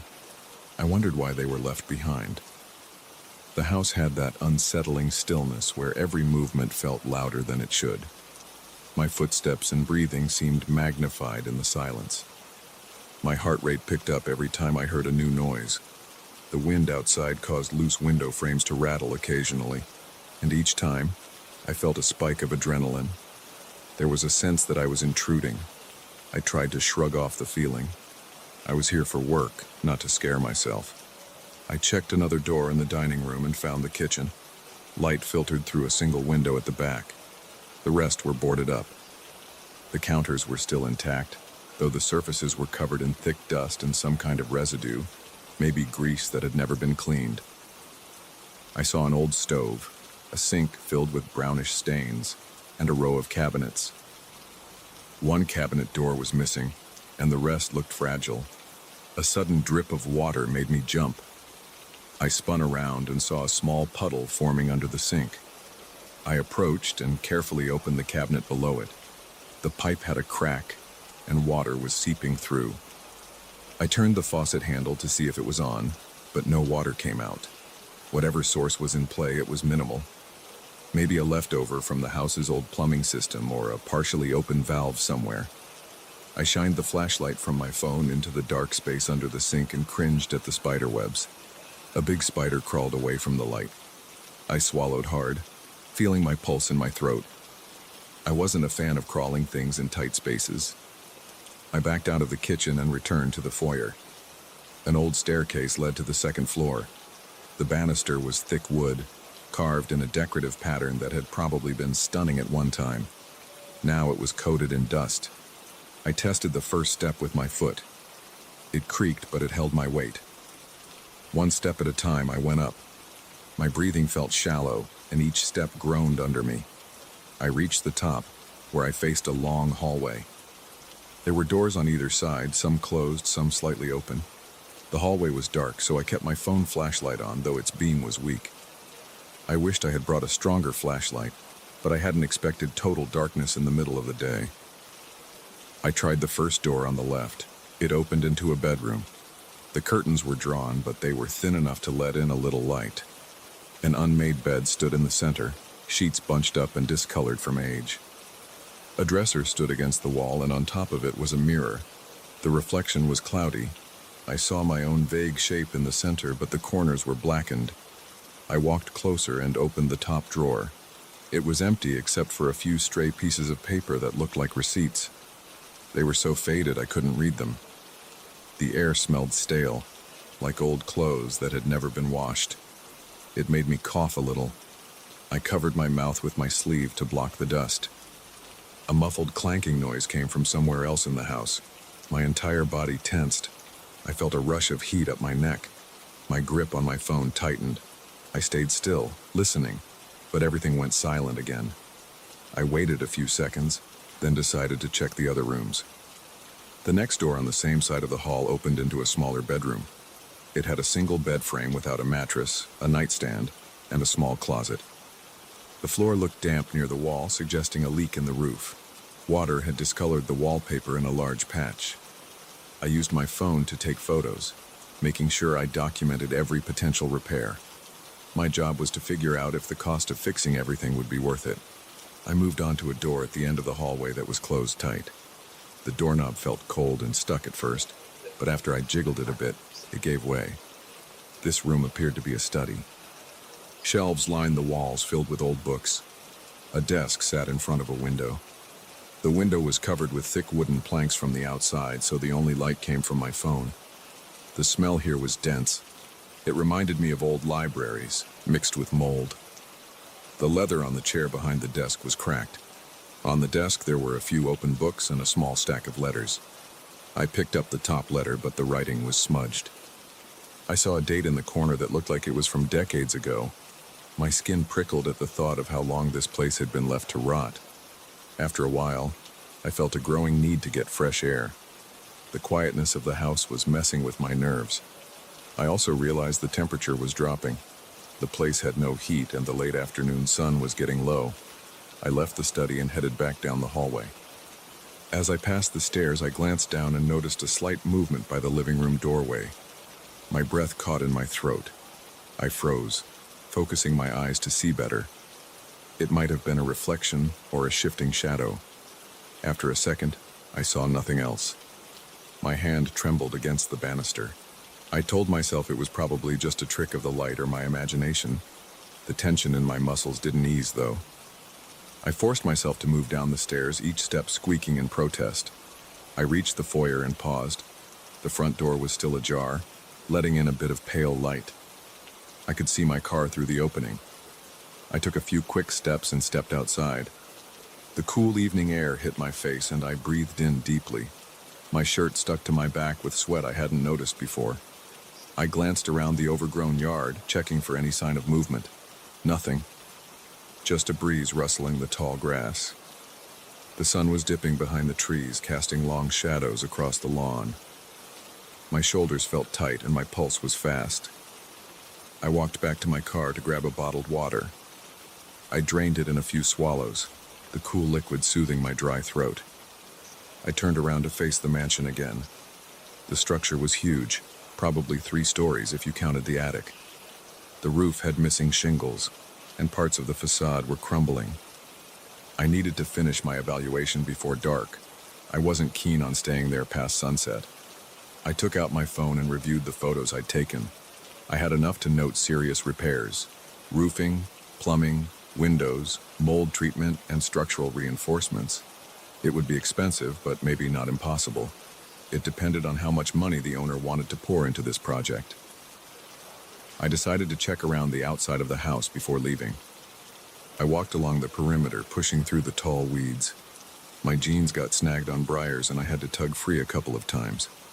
Near the back of the house, I found a door leading into what looked like a cellar.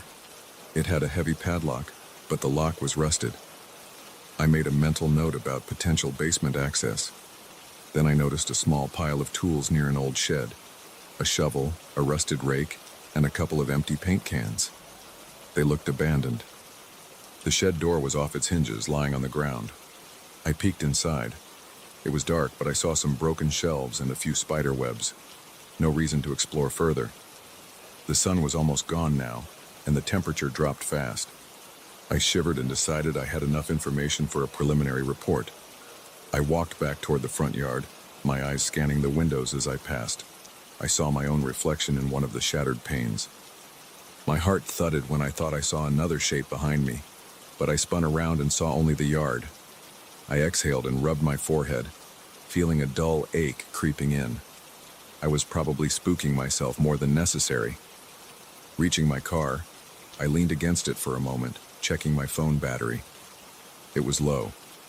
I scribbled down a few extra notes on a small pad I keep in my glove compartment. Roof repairs, interior plumbing, possible mold, foundation check. Then I looked up at the mansion one last time. The broken windows looked like dark holes against the old stone walls. The porch sagged on the right side and the tall grass rippled in the wind. Somewhere inside, a child's bicycle sat collecting dust in a silent living room. The family pictures remained on the mantel, untouched for who knew how long. Everything seemed frozen in time. I climbed into my car, started the engine, and turned on the headlights. The beams lit up the driveway and part of the porch. The wheels crunched over broken gravel as I pulled away. My chest felt tight, and I realized I was holding my breath. I let it out, trying to calm the tension. I thought about the cost of restoration. I thought about the possible hazards, the mold, the water damage, the structural issues. Was it worth it? I didn't have the final answer yet, but I knew I'd be back with a team of inspectors if the owner decided to move forward. The job was my responsibility. Still, a part of me wanted to recommend demolition. The place felt like it was filled with ghosts of the past, though I never saw anyone. As I drove down the empty road, I glanced in the rearview mirror. The mansion's silhouette disappeared behind the trees. I drummed my fingers on the steering wheel, my mind racing with all the details I'd have to include in my report. But I also felt relief. My heart rate slowed to a normal pace. The tension in my shoulders eased. The sense of being watched lifted the farther I got from that house. I focused on the next steps, contacting the contractor, arranging an official inspection, and explaining my findings. I told myself it was just an old building with some spooky atmosphere. I tried to push away the images of dusty furniture, family photos, and that small bike leaning against the wall. It was just another job, I repeated in my head. But a knot of unease sat in my stomach. I kept looking at the rearview mirror, half expecting to see something dart across the road behind me, but I saw only darkness. Eventually, I turned onto a busier road, where streetlights and passing cars helped me feel less alone. My phone buzzed with a message, likely from the client, asking about my progress. I didn't answer. I needed time to think.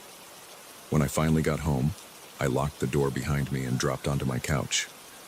A wave of exhaustion washed over me, like I'd been on high alert for hours. My clothes still smelled like dust and mold. I set my phone to charge and went to take a shower. The hot water felt good on my skin, washing off the grime and the lingering anxiety. Afterward, I dried off and stared at my face in the bathroom mirror. I looked tired. My eyes were bloodshot, and my hair was damp and messy. I felt a slight throbbing in my temple, but it wasn't too bad. I pulled on some clean clothes and sat down with my laptop. I began typing up my notes. Structural integrity, roof condition, plumbing issues, probable mold infestation, possible insect or rodent problems. My stomach growled, but the idea of food didn't appeal to me. I kept remembering the silence in that house, the dusty sheets over the furniture and the photographs on the mantel. I glanced at my phone. No more messages from the client. I shut my laptop and rubbed my eyes, deciding I could finish the report in the morning. I turned off the lights in my living room, then hesitated at the window.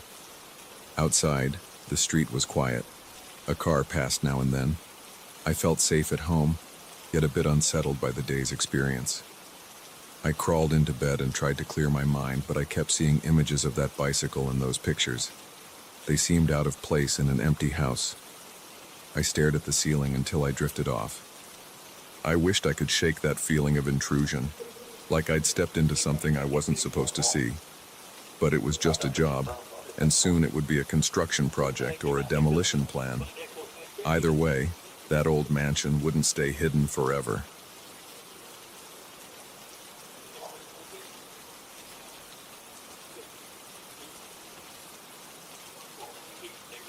I arrived at that property with a knot in my stomach. The listing said it was a large rural lot with old buildings. My boss told me it used to be a religious retreat, but he didn't have many details. I took the assignment because nobody else wanted to drive that far. The trip took longer than I planned, and I reached the entrance well after sundown. I don't like arriving at unknown places at night, but I didn't want to waste another day. My gas tank was almost empty, and my eyes felt heavy from the long drive. Still, I got out of the car and walked past a rusted gate. A sense of unease hit me as soon as I stepped onto the property. The dirt path stretched forward in a narrow strip. Weeds poked through cracks in the ground. My flashlight beam bobbed up and down as I moved. The air felt cold and damp. I heard the distant sound of crickets. My legs felt stiff from hours behind the wheel, so I tried to stretch while I walked. My breath came out in short puffs. I told myself I just needed a quick look around, maybe snap a few pictures. Then I'd get out of there. A few minutes later, I noticed something odd. The property had multiple small houses arranged in a circle. They looked old and neglected. Some had broken windows. Others had doors that hung off their hinges. The paint was peeling on every one of them. I saw a chapel in the center of the circle. It had a simple wooden cross on top of a small steeple. The building itself was plain, with white walls that looked gray under the moonlight. I felt a chill run through me. There was no obvious light coming from inside. No lamps, no electric bulbs. Everything was dark. I stopped to take a closer look at the chapel's doorway. It was a single wooden door. I tried the handle, but it was locked or stuck. I heard a creaking sound behind me, so I whipped around. I didn't see anyone at first. I just saw shapes of buildings and the outlines of a few low trees near the edge of the clearing. My heart pounded. I held my flashlight higher, scanning around me in a slow circle. That's when I caught sight of someone standing in the shadow by one of the houses. The figure stood motionless, half hidden behind a corner. I couldn't see a face. I just saw a dark outline and a faint reflection in the eyes when my flashlight passed over. I cleared my throat and tried to speak, but the words stuck. I felt sweat on my forehead, even though it was cold. I forced myself to call out, "Hello?" I paused, expecting some response. I got nothing. The figure shifted slightly, and then I heard a low sound, almost like a shuffle on the ground. I wasn't sure if it was the wind or the person's foot. I told myself maybe it was a caretaker or someone who stayed behind to watch the place. My boss mentioned the retreat had been closed for a while, but sometimes these places have squatters or holdouts who never left. I tried to look calm. "I'm from the city," I said, my voice shaking. "I'm here to check the property. I'm a real estate agent. I'm just doing my job." No answer. The figure took a step back, disappearing behind the building. I took a deep breath and considered my options. Part of me wanted to jump back in the car and drive off. Another part of me felt a responsibility to do what I'd come to do. I figured I'd at least try to look around the chapel. Maybe I could see enough from the outside. My shoulders were tense and my legs felt tight, but I forced them to move. I walked around the chapel's perimeter. The siding had cracks. The windows were small, and I noticed thick dust on the panes. I stepped on broken gravel. My flashlight lit a short walkway that led to a side entrance. A loose piece of wood scraped against the wall. I smelled damp air mixed with a stale odor, like moldy papers or old cloth. I heard my own breathing, shallow and fast. Then I caught movement near the ring of houses. Another figure appeared, then a second, then a third. They stood in the open areas between the houses like they were waiting. I could see them more clearly this time. They wore plain dark clothes. Some had long sleeves, some wore jackets. No one made a sound. The nearest person was maybe 15 yards away. I spotted short, scruffy hair on one man. Another looked older with a thin frame. They all stared at me.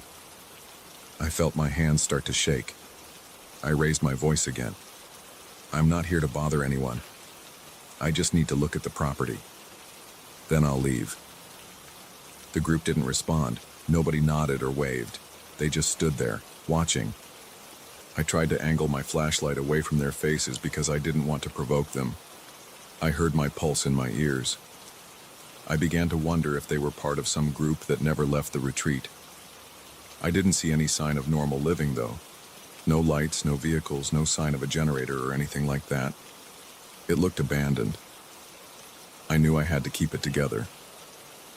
I took a few steps toward the path that led back to my car. That's when one of them moved closer, closing the distance by a few yards. Then another figure copied him. They advanced in short increments.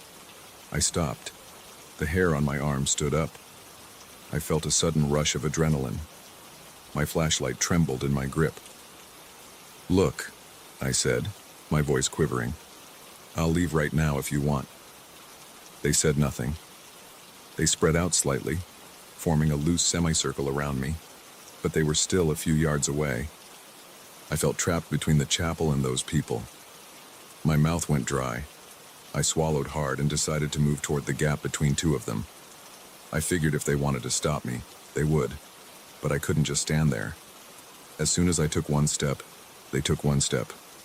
It wasn't a coordinated march, but it felt like they were mirroring my movements. My heart pounded against my ribs.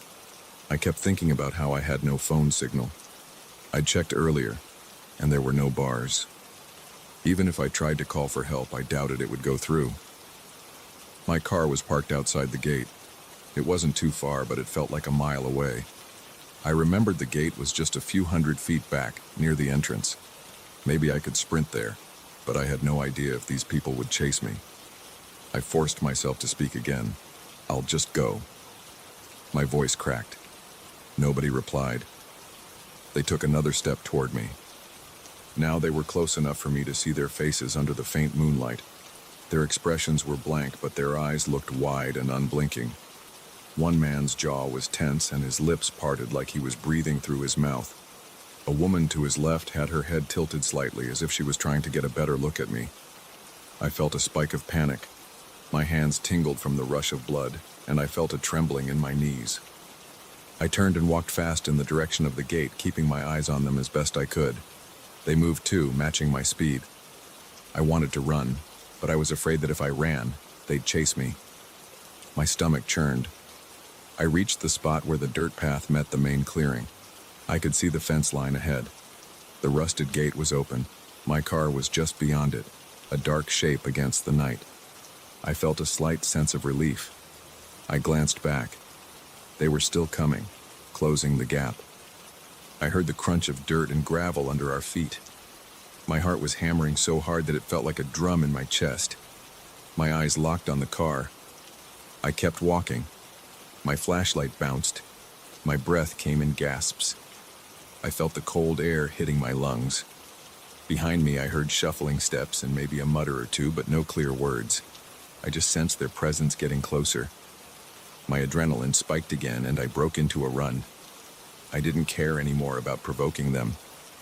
I bolted toward the gate, arms pumping, flashlight beam shaking violently. I glanced back once while running. They were running too, or at least moving fast enough that I saw them covering ground. My chest burned from the sudden sprint, and I pushed myself harder. The gate was old and one hinge was broken, so it hung crooked.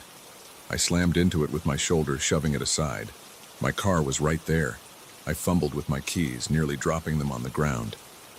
My hand was slick with sweat. I managed to unlock the door and yank it open. I threw myself behind the wheel and jammed the key into the ignition. My door was still open when I turned the engine over. I heard it roar to life, and I slammed the door shut. As I did, I saw several figures appear at the edge of the gate. I couldn't tell if it was the same group, or if there were more of them. I didn't stop to count. I put the car in drive and hit the gas. The tires spun on loose gravel before catching. The car lurched forward. As I sped away, I fought the urge to keep looking in the rearview mirror. I managed a quick glance and saw a couple of silhouettes standing in the path, fading into darkness as I got farther away. My entire body was shaking. I gripped the steering wheel until my knuckles hurt. My breath came out in ragged bursts. A few minutes later, I hit a paved road. The tension in my shoulders didn't vanish, but I felt some relief knowing I was on a public highway. I kept checking my rearview mirror, half expecting a set of headlights to appear behind me. I didn't see anything. My face felt hot. and I noticed I was breathing through my mouth. My mind raced with thoughts about what had just happened. I wondered if they were some sect that still occupied that land. I wondered why they never spoke. I just kept driving. My gas gauge was low, and I wasn't sure if there was a station close by. I decided to keep going until I found a town or any place with lights. After a few miles, I found a small diner that was still open. It looked run down, but there were a couple of trucks parked out front. I pulled in, turned off the engine, and sat there staring at the dash. My hands wouldn't stop trembling. I debated going inside to call someone, but it was late, and I didn't even know who to call. The local police, my boss? I didn't have an exact address for the property. I only had coordinates and some brief notes. I took out my phone. No signal. I felt a headache coming on, so I rubbed my temples and tried to calm down. Eventually, I forced myself to exit the car. The cold night air hit me again. I walked into the diner. The fluorescent lights flickered, and the place smelled like old frying oil. A tired-looking woman behind the counter asked me if I wanted a seat. I told her I'd just like some coffee. She poured a cup, and I noticed my hands were unsteady as I lifted it. I didn't say much. I just stared at the liquid and tried to slow my breathing. I played the scene over in my head again and again. Those people were real. They stared at me and approached me without a word. I wondered if they were trespassers or if they considered me the trespasser. Maybe that was their land. Maybe they didn't want anyone else there. I had a lot of questions, but I was in no mood to drive back and ask them. I sat in that diner for about an hour. I finished my coffee and asked for a refill. I tried to think of how I would explain all of this to my boss. There weren't any photos to show besides a few pictures of the chapel's exterior I'd managed to take, but I doubted that would capture the unease. I felt too shaky to go through the photos right then. Eventually, I got up, paid for the coffee, and went back to the car. My head was buzzing with a mix of adrenaline and exhaustion. I was out of breath from just walking back across the parking lot. I tried my phone again. Still no signal. I started the engine. Part of me considered sleeping in the diner's lot until morning, but I didn't want to stick around any longer. I wanted to put distance between myself and that property. So I drove. I kept going until I reached a small motel on the outskirts of another town. I checked in, not caring about the condition of the room. I just needed a bed and a lock on the door. I dragged my bag from the trunk. Inside the motel room, I locked the door and put the chain on. I sat on the edge of the bed, staring at the clock on the nightstand. It was past midnight. My mind kept replaying every detail. The shape of those houses, the look of that chapel, and the silent stares of those people. I didn't feel safe until I pulled the curtain shut and checked the lock again. Then I took a quick shower. The hot water helped calm me a bit, but I still felt my heart skip whenever I thought I heard a noise outside. I dried off, got dressed, and lay on top of the bed. I didn't sleep well. Every time I closed my eyes, I pictured dark shapes closing in, stepping out of those old houses and circling me. The next morning, I tried to call my boss from the motel phone. He picked up, and I told him I wouldn't be finishing that assignment. I gave him a summary of what happened. He was confused, but didn't push too hard for details. I said I'd email him everything later. My plan was to drive home and never go back there. If anyone wants to buy that property, they can visit it themselves in daylight with a group of people. I wanted no part of it. I didn't see those silent watchers after that night. I didn't want to. All I know is that I walked onto that land expecting an empty retreat and found something else. Those people had no interest in talking. They just stood there, staring, and they seemed ready to run me off if I stayed any longer. I won't forget the way they moved or how the property felt under the moonlight. I'm done with that place. If someone else wants to close that deal, they can handle it. I'm not stepping foot in that circle of houses again. That's all I have to say about it.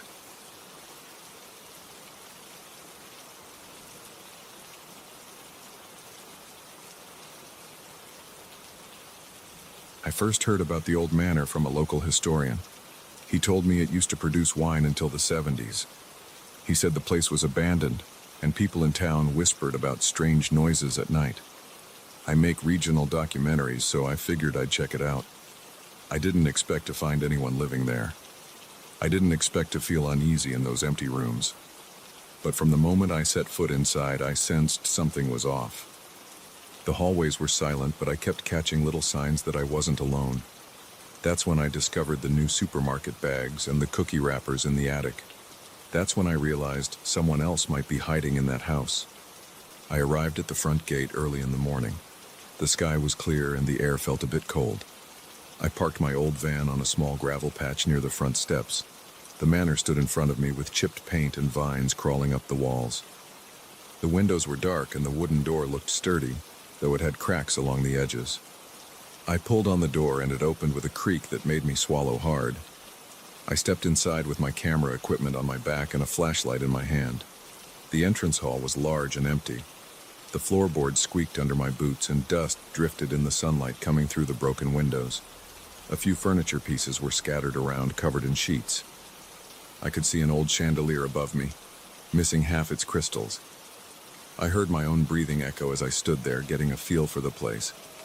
I walked deeper into the manor, filming everything. The main hallway led to what seemed like a parlor on the left and a large room on the right. I peeked into the parlor. It had a fireplace with a cracked mantel. A faded rug covered part of the floor. I saw a few bottles, maybe leftover wine bottles, but they were empty and covered in dust. I started setting up my tripod to get a wide shot. My plan was to capture each room, then record a voiceover later. As I got my camera positioned, I felt a prickling at the back of my neck. I glanced at the open doorway behind me. Nothing was there. I kept filming. After I got what I needed in the parlor, I moved to the room across the hall. It was huge, with high ceilings and tall windows that overlooked the vineyard. Actually, the vineyard was just overgrown weeds by now, but I could still see the old rows where vines once grew. There were large oak barrels along one wall, some tipped over, some still upright. I ran my hand over one barrel and the wood felt brittle. I noticed a thin layer of grime on my palm afterward. The air smelled musty, mixed with something stale, maybe old wine residue or mold. In the corner, there was a door that led down to what might have been a cellar. I decided to check the upper floors first before heading downstairs. So I walked back into the main hall, found a grand staircase, and made my way up. The steps groaned, and the handrail felt loose. Once I reached the landing, I saw a corridor with rooms on each side. I filmed as I walked. Each room looked similar: dusty floors, peeling wallpaper, and old furniture. I opened one door and found a bedroom with a mattress on the floor. The mattress had a huge stain in the center. I grimaced and turned away. I didn't plan to spend much time in these rooms. They were mostly empty, and I wanted footage of the more interesting areas, like the attic. So I looked for a way to the attic. At the end of the corridor, I spotted a small door in the ceiling with a pull-down ladder. I tugged on it and the ladder creaked as it unfolded. I took a deep breath and climbed up. The attic was dark, so I switched on my flashlight. The beam cut through thick dust in the air. At first, I saw old trunks and a few crates. Cobwebs hung off the rafters. I set my camera on top of a trunk, hoping to capture the wide view. Then my flashlight revealed something strange in a corner. A few plastic grocery bags, the kind you'd get at a modern supermarket. They looked new. They weren't discolored or dusty. I walked closer and saw cookie packaging and empty water bottles. I even saw a jacket hanging from a nail in the wall. I felt my stomach twist. I stood there trying to make sense of it. Someone must have been in here recently. The packaging had bright colors, so it couldn't have been more than a few weeks old, maybe days. The water bottles had labels from a local store. I crouched and felt the inside of one bag. There were crumbs of crackers or cookies left. I heard a noise behind me like a soft scratch. I whipped around and pointed my flashlight. I saw nothing except a few shadows. My heart thumped hard. I scanned the attic again, stepping around carefully. I didn't see anyone, but I felt watched. I walked back to my camera and flipped off the recording for a moment, trying to keep quiet. My breathing sounded loud in the stillness. I decided to keep the camera rolling, just in case. I wanted to document every detail. I moved the beam of my flashlight across the rafters, the floor, and the far side of the attic. I noticed footprints in the dust leading to a small window. They looked newer than the rest of the clutter. My pulse quickened and my thoughts raced. I wondered if I should call out. I wondered if I should just leave. But I've been in abandoned places before, and sometimes people squat in them. They're usually harmless, just folks who need a place to stay. Still, I felt uneasy. The manor was big, and I didn't know if there was only one person. I stayed quiet. I finished getting the shots I needed up in the attic. I filmed the plastic bags, the wrappers, the jacket, and the footprints. Then I backed away. I wanted to see if there were any other signs of recent habitation in the manor. I climbed down the ladder and returned to the second floor. The corridor was silent. I noticed my hands felt cold and a little shaky. The air felt thicker than before. I walked back toward the stairs. Each step made a dull thump. I kept my flashlight on, even though some light came in through the windows. I reached the main floor and heard a faint rustling sound. It seemed to come from somewhere near the large storage room I'd visited earlier. I turned my head toward that direction. My heart pounded. I moved slowly, holding my breath. The door to that big room was still open. I peeked inside. The oak barrels were there, the same arrangement as before. Dust motes floated in the beams of sunlight. I didn't see a person, but I smelled something like stale sweat. That wasn't there earlier, or at least I hadn't noticed it. I took a step inside. "Hello?" I said in a low voice. My voice sounded rough. I waited. No answer. I moved the flashlight beam around, checking behind the barrels and in the corners. Nothing. But the sense of being watched crept back. My heart thumped again and my palms were damp. I thought about leaving, but part of me wanted to capture more evidence. I'm not usually jumpy, but the discovery in the attic had me on edge. I decided to check the cellar after all. There might be signs that someone had broken in from a back entrance. I found the door that led downstairs. It was made of old wood with rusted hinges. I pulled it open, and the smell of damp air hit me. The staircase was narrow. I shined the flashlight down. I could see a stone floor at the bottom. I stepped slowly, leaning against the wall for balance. My camera bag bumped my hip with each step.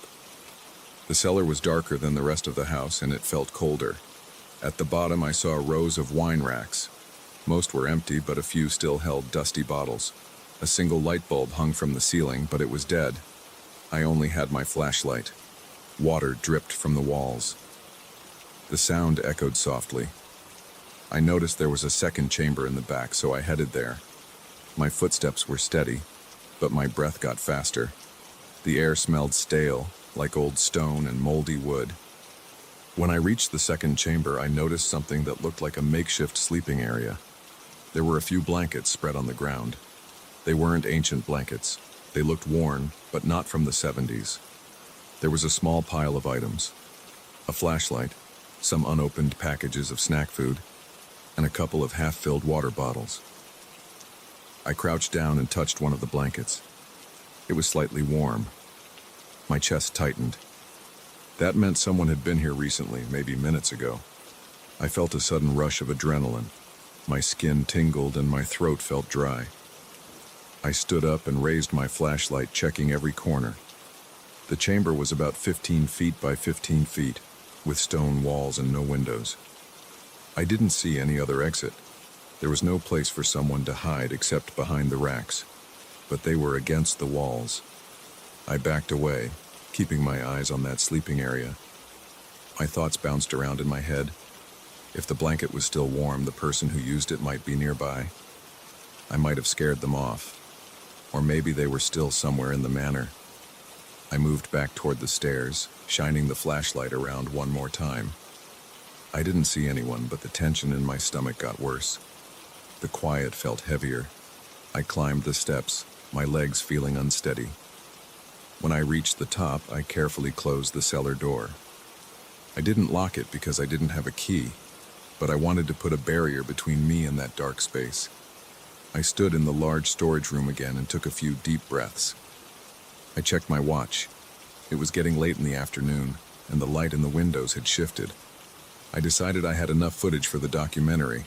I also had evidence that someone was living there in secret. I planned to talk to the local historian later and figure out what to do. I didn't want to confront anyone directly. I just wanted to leave without causing trouble. But part of me still wanted to see if I could spot this person, at least from a distance. I packed up my camera gear and slung my bag over my shoulder. I headed back toward the front entrance. The door was still ajar, exactly how I'd left it. As I stepped into the foyer, I heard a scuffling noise upstairs, like shoes on wood. My heartbeat kicked up again. I glanced up the staircase. The second-floor corridor was dim. I couldn't see anyone, but the noise stopped.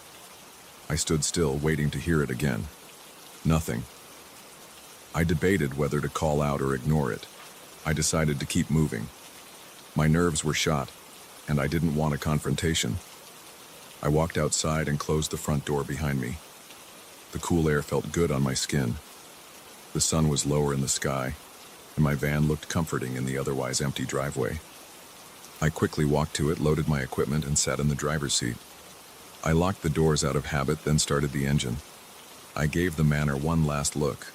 The broken windows, the peeling paint, the silent walls, they all seemed to hide a story that someone living there didn't want to share. I drove away, my mind replaying what I'd seen. The attic with fresh wrappers, the cellar with a warm blanket, and the footprints in the dust.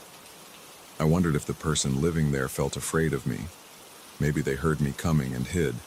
Maybe they'd been in the house for a while, just trying to survive. I felt uneasy, but also curious. I'm used to discovering local histories and filming old sites, but finding someone secretly living in an abandoned manor was new territory for me. When I got back to my place, I offloaded the footage. I watched some of it on my computer to confirm I hadn't imagined the details. Sure enough, there were the plastic bags, the wrappers, the jacket, and the footprints. I could see the outlines of the modern packaging. I could see my own flashlight beam shaking slightly, a sign of how tense I was. In the cellar footage, the blankets and snack packages were clearly visible. I paused the video and stared at the screen, remembering how my stomach knotted at that moment. I couldn't stop thinking about the possibility that someone was watching me the entire time. I didn't go back to the manor right away. I called the historian and told him what I found. He sounded surprised, but not entirely shocked. He said the place had been left to rot for decades, and that he'd heard rumors of squatters over the years. We decided to keep it quiet for the moment.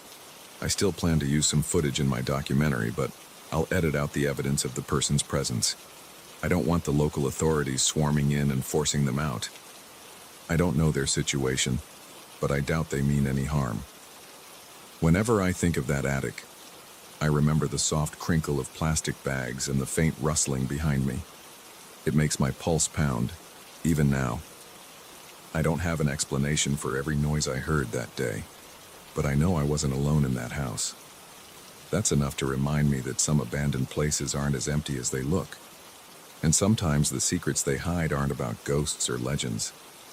They're about real people, living quiet lives in the dark corners we rarely explore.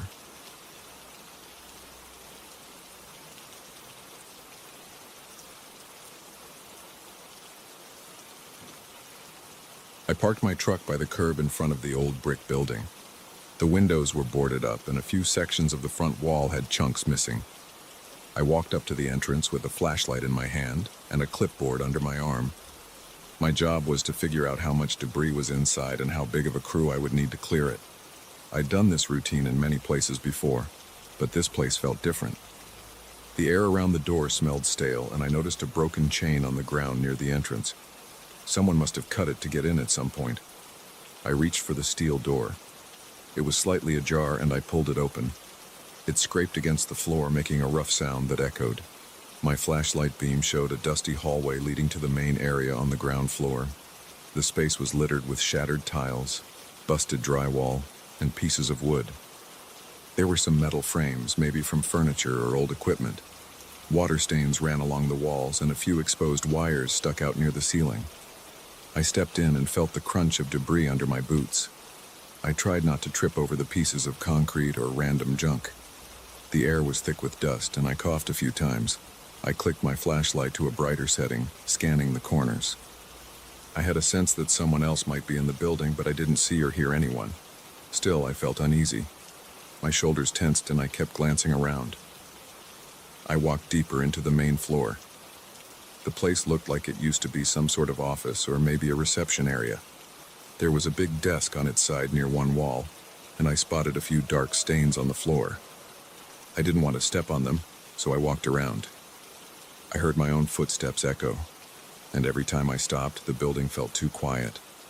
Only drips of water from somewhere above broke the silence.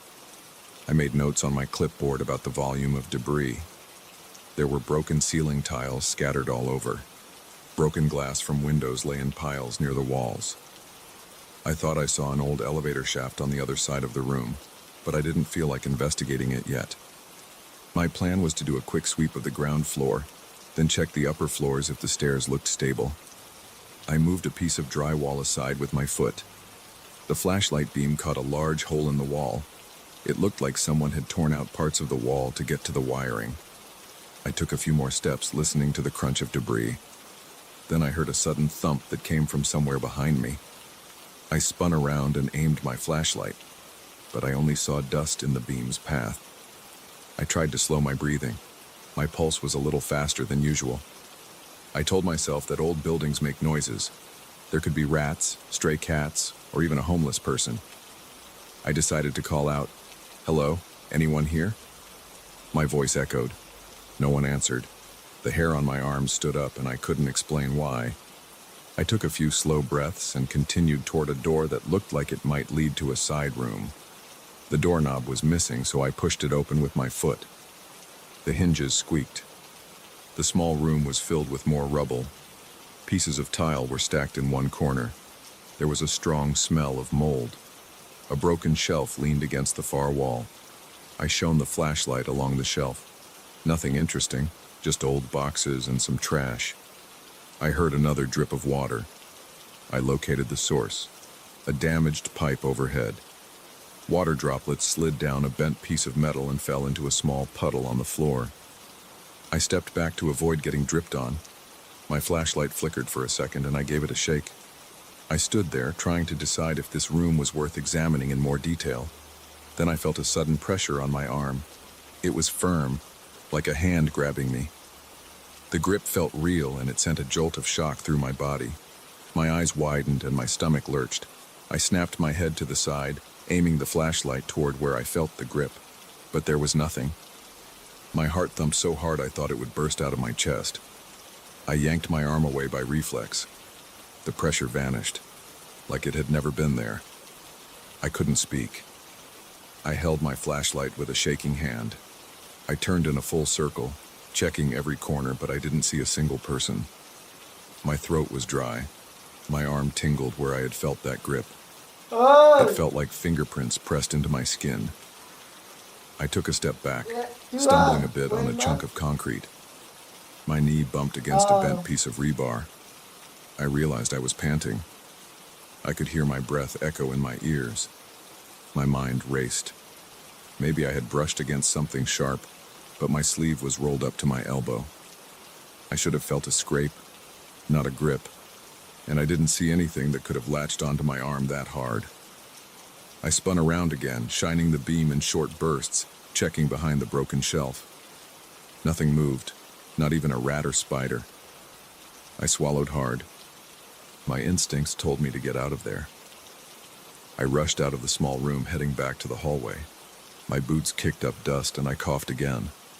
I kept looking over my shoulder, expecting to see someone following me.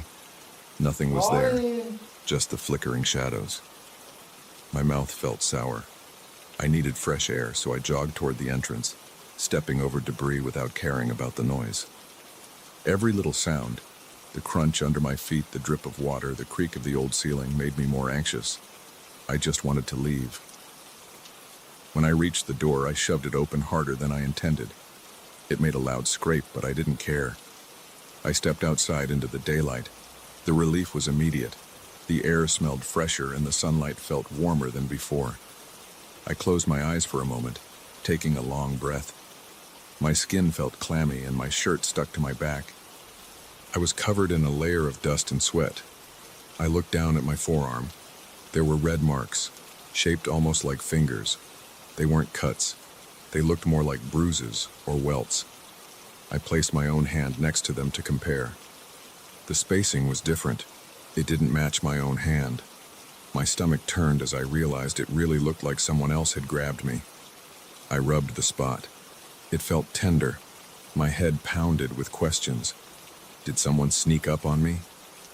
Was there some trick of the debris that pinched my arm? But I knew what I felt. It was firm, like a human hand. I couldn't deny it, and the proof was right there on my arm. I kept trying to calm myself, pacing a little near the curb. I glanced at my truck, then back at the building. Part of me wanted to get back in there and search the place again, just to prove I wasn't losing it. But another part of me wanted to leave and never come back. I decided to at least gather my thoughts. I leaned against the side of my truck and sipped some water from a bottle I had in the cab. The water tasted flat, but it helped. I wiped the sweat from my face with my sleeve, leaving a streak of dust on the cloth. My arm still throbbed where the marks were. I kept staring at them. They looked so distinct, like someone had grabbed me with force. I shook my head and tried to reason through it. The building was old. Maybe the atmosphere was playing tricks on me. Maybe I bumped into something that had an odd shape, but the shape on my arm looked too much like fingers. I couldn't ignore it. My shoulders felt tight and I realized I was clenching my jaw. I tried to loosen up, rolling my neck side to side. I walked around to the back of my truck and looked at the equipment I'd brought. I had some gloves, a hard hat, a pry bar, and a flashlight charger. I considered going back inside with more protective gear. Then I remembered the feeling of that grip, how sudden it was. My chest tightened at the thought of stepping inside again. I decided to do a quick walk around the outside of the building. I wanted to see if there were any open windows or side doors. I walked along the cracked sidewalk, passing boarded windows and piles of trash. Weeds poked through the concrete. I saw some graffiti on the side walls. It was nothing special, just random tags. There was a rusted dumpster around the back, overflowing with bags of who knows what. Flies buzzed around it.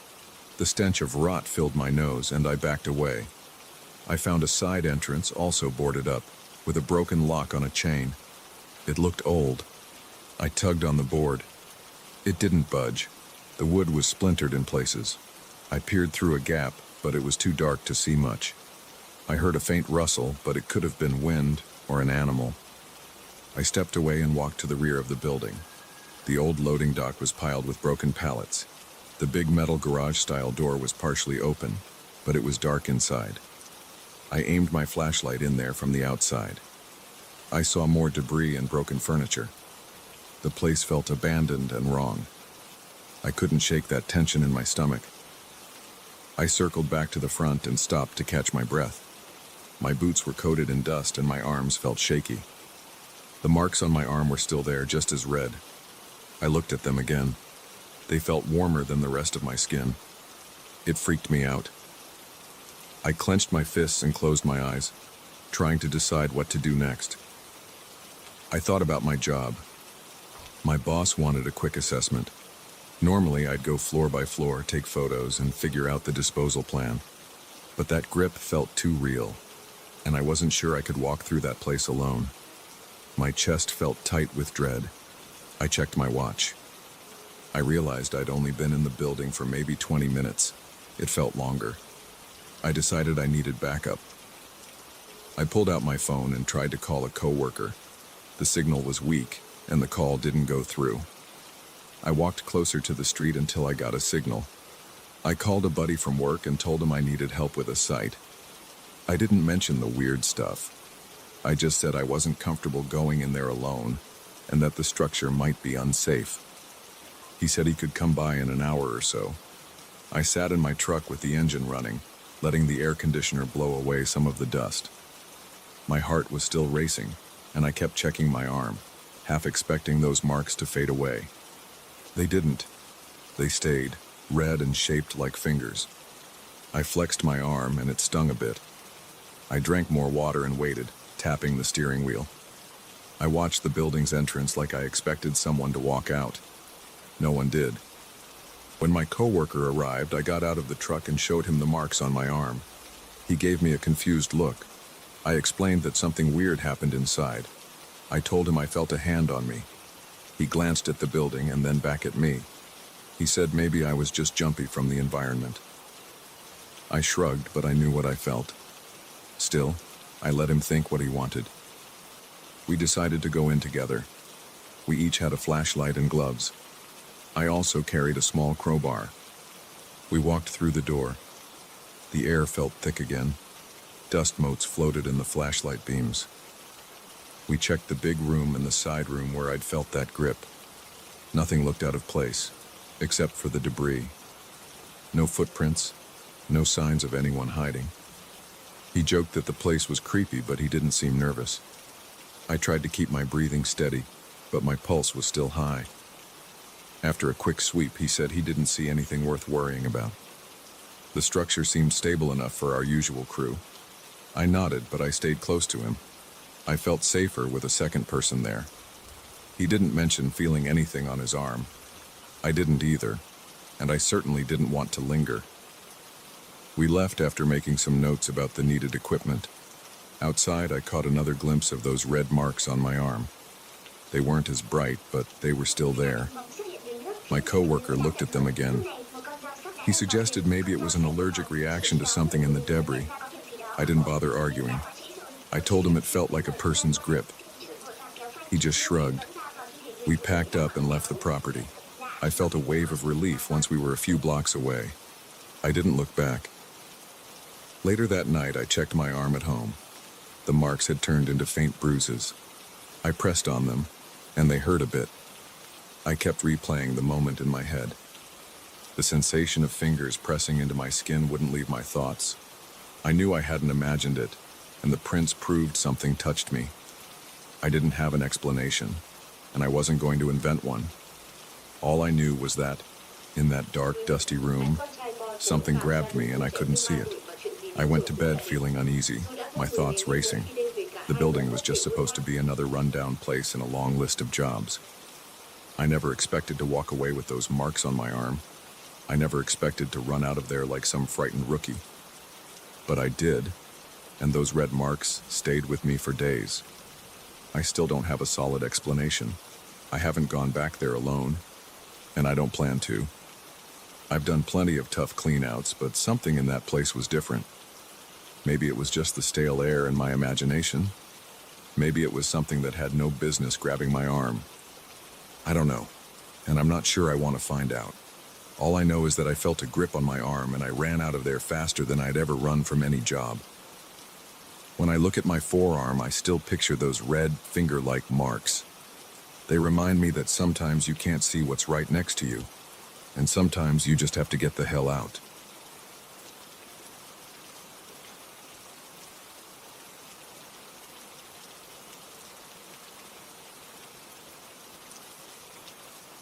I drove about 40 minutes from my place that morning. The roads were mostly empty. I left home before sunrise because I wanted to check out a section of forest I had never explored. It wasn't on any official trekking map, but I enjoy finding quiet spots where I can walk without running into crowds. I felt awake and excited. My back seat had my hiking pack, a water bottle, a small first aid kit, and a few snacks. I parked near a gravel shoulder by a cluster of tall pine trees. The air smelled damp and fresh. I locked my car and started walking. I stepped onto a narrow dirt path that seemed half made by some animal traffic, or maybe old logging routes. There wasn't a marked trailhead, but I guessed it went roughly northwest, deeper into the woods. The sun rose behind me, lighting the tops of the trees. I heard the buzz of insects. The forest floor was covered in moist leaves, branches, and moss. With every step, the ground gave a slight squish or crack. I felt small sticks snap under my boots. My phone had 1 or 2 bars of reception, but it was spotty. I decided I would rely on my sense of direction and some offline maps if needed. I kept moving for about half an hour. The terrain stayed mostly flat, but I noticed more rocks and fallen logs than usual. I had to duck under low-hanging branches. At one point, I paused to drink some water. The forest was quiet, except for my breathing and the occasional rustle of leaves overhead. I could feel the air growing thicker as I went deeper. The temperature felt a bit cooler under the shade, but the humidity clung to my skin. My shirt stuck to my back. I wiped some sweat from my forehead and kept going. After another 10 minutes, I spotted something odd. At first, I thought it was a random pile of leaves. Then I realized it was fabric. I walked closer and saw a small clearing with 3 tents. They were camouflaged, sort of dull green, blending with the surrounding brush. I saw them at an angle through the trees, so they didn't jump out right away. My heart rate picked up. I thought maybe some hunters or other hikers had set up camp, but the entire place felt strange. It wasn't an official campsite, and I didn't see any sign of a fire ring or typical camping arrangements. I stepped carefully, trying not to make too much noise. I wasn't sure if anyone was inside those tents. My gut told me something was off. As I got closer, I saw a few items scattered around. A pair of boots, some plastic bags, and a couple of empty water bottles. It looked like people had been there recently. There were pans near a makeshift cooking area.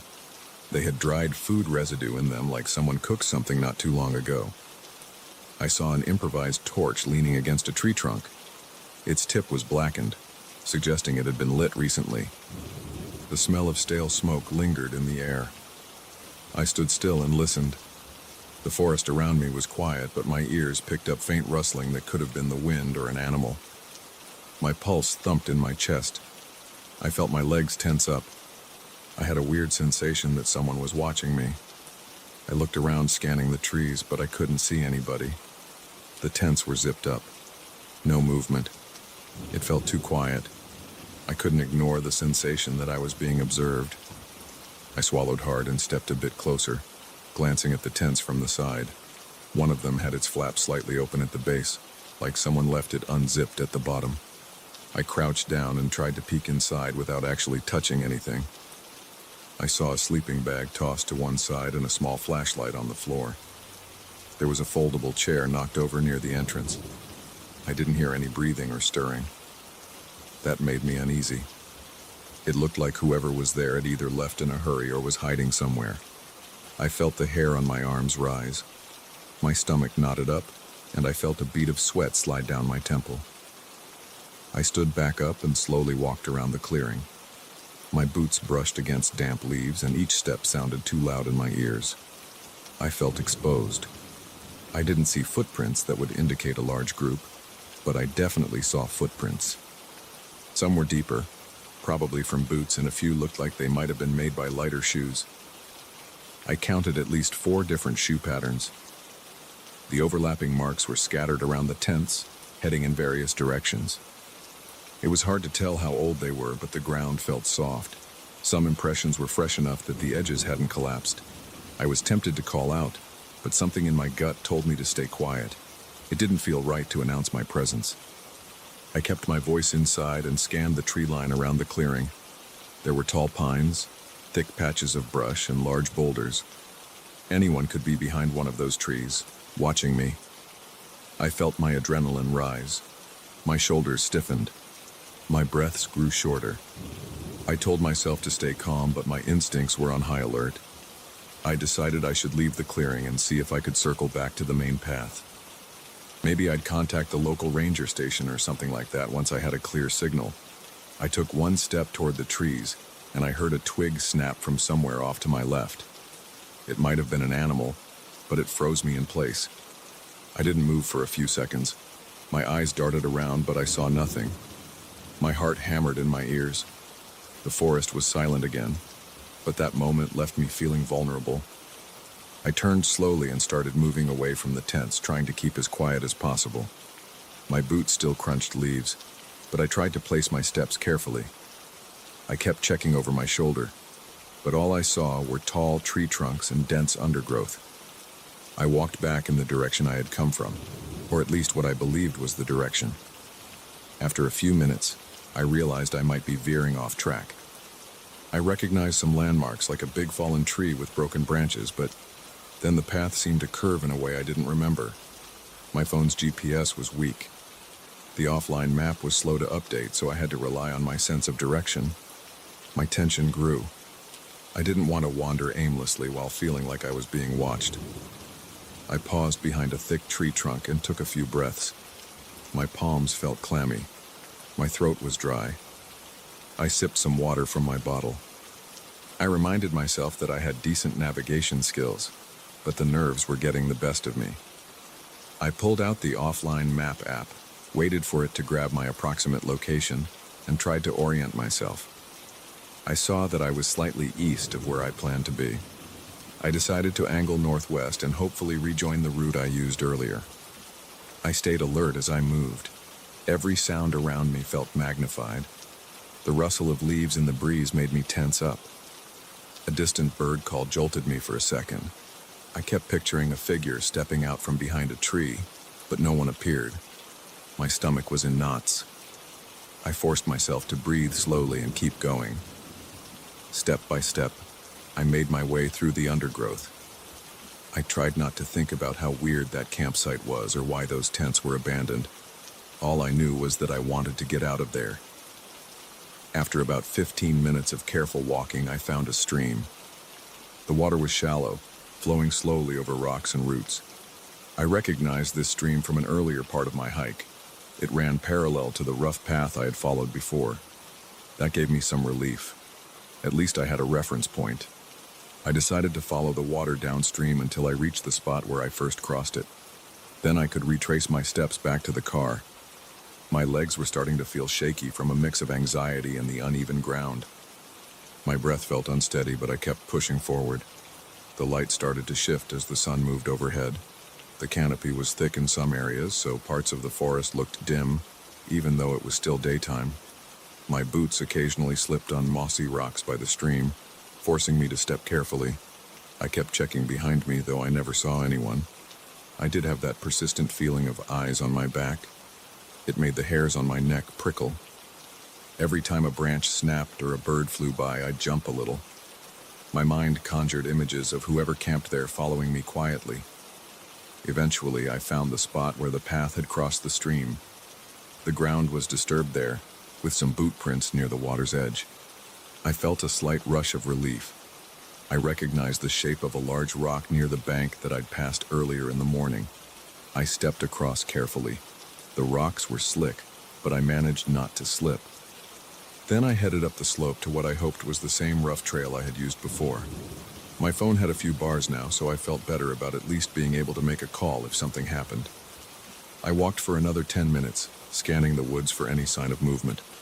I saw only trees and brush. I heard only the natural sounds of the forest.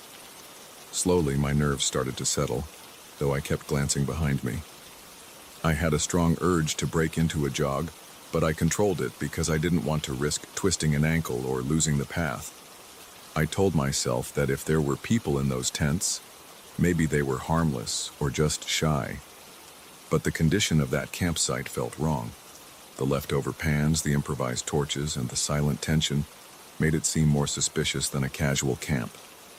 At last, I spotted the gravel patch where I had left my car. I felt a wave of relief as the roof came into view through the tree line. The morning sun was brighter now, illuminating everything more clearly. I hurried the last stretch, my boots crunching against small stones and twigs. When I reached the vehicle, I unlocked it right away, threw my pack inside, and closed the door behind me. I let out a long breath and just sat in the driver's seat, my heart still thudding. I took a moment to gather myself. My hands were shaky on the steering wheel. I debated whether I should call someone about those tents. I thought about the local park rangers or the county sheriff's department. I wasn't sure if I had stumbled onto some kind of private hunting setup or something more sinister.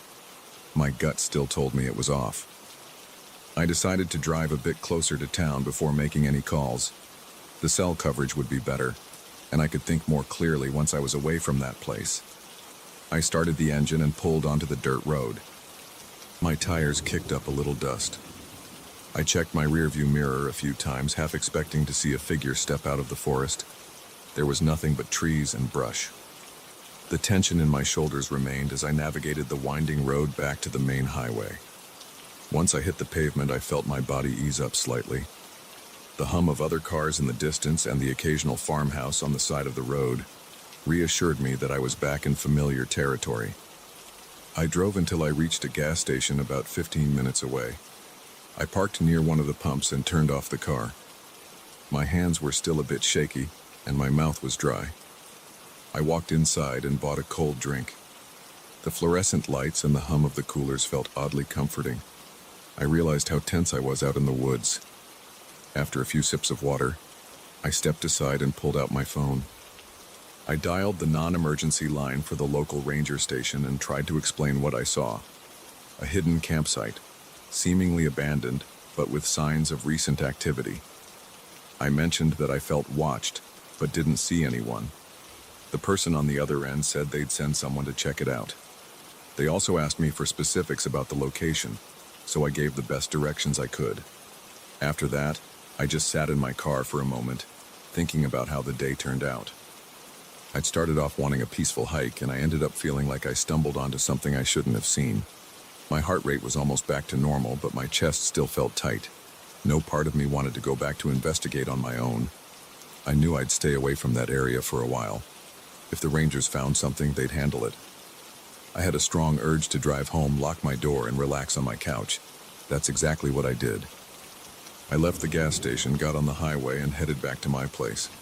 The entire drive, I kept replaying the scene in my head. The tents, the footprints, the leftover food, the torch, that feeling of being watched. It still made me uneasy. Even though I was safely in my car, I felt like I could sense eyes on me. By the time I got home, I was exhausted from all the tension. I locked my door, double-checked it, and set my pack down. I turned on the TV for background noise because the silence of my apartment reminded me too much of the silence in those woods. That was the day I learned that not every unexplored patch of forest is worth hiking alone. Sometimes you find signs of other people and you can't be sure if they want to be found. I never heard back from the rangers about it, and I decided not to call again. I stayed away from that area and chose more familiar trails after that. When I think of those tents, I still get a chill down my spine. I can almost feel the weight of someone's gaze from behind the trees. I've done plenty of hikes before and since, but I've never forgotten the feeling I had that day.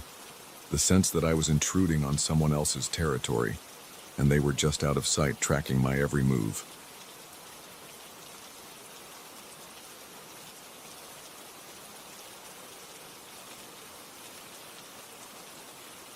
I stood in front of that boarded-up nursing home and felt a tight knot in my stomach. I never liked the idea of sneaking into places, but I promised my mother I would do whatever it took to find her old documents. She worked there years ago, back when the lights still worked and the place smelled like antiseptic. The building closed down after financial problems, and it had been locked up ever since. The front doors had thick chains on them, so I walked around to the back. The windows were boarded up except for one near the far corner. The wood had rotted and pulled away from the frame. I noticed a small opening near the top, big enough for me to push through. I tested the window. It creaked, but it moved.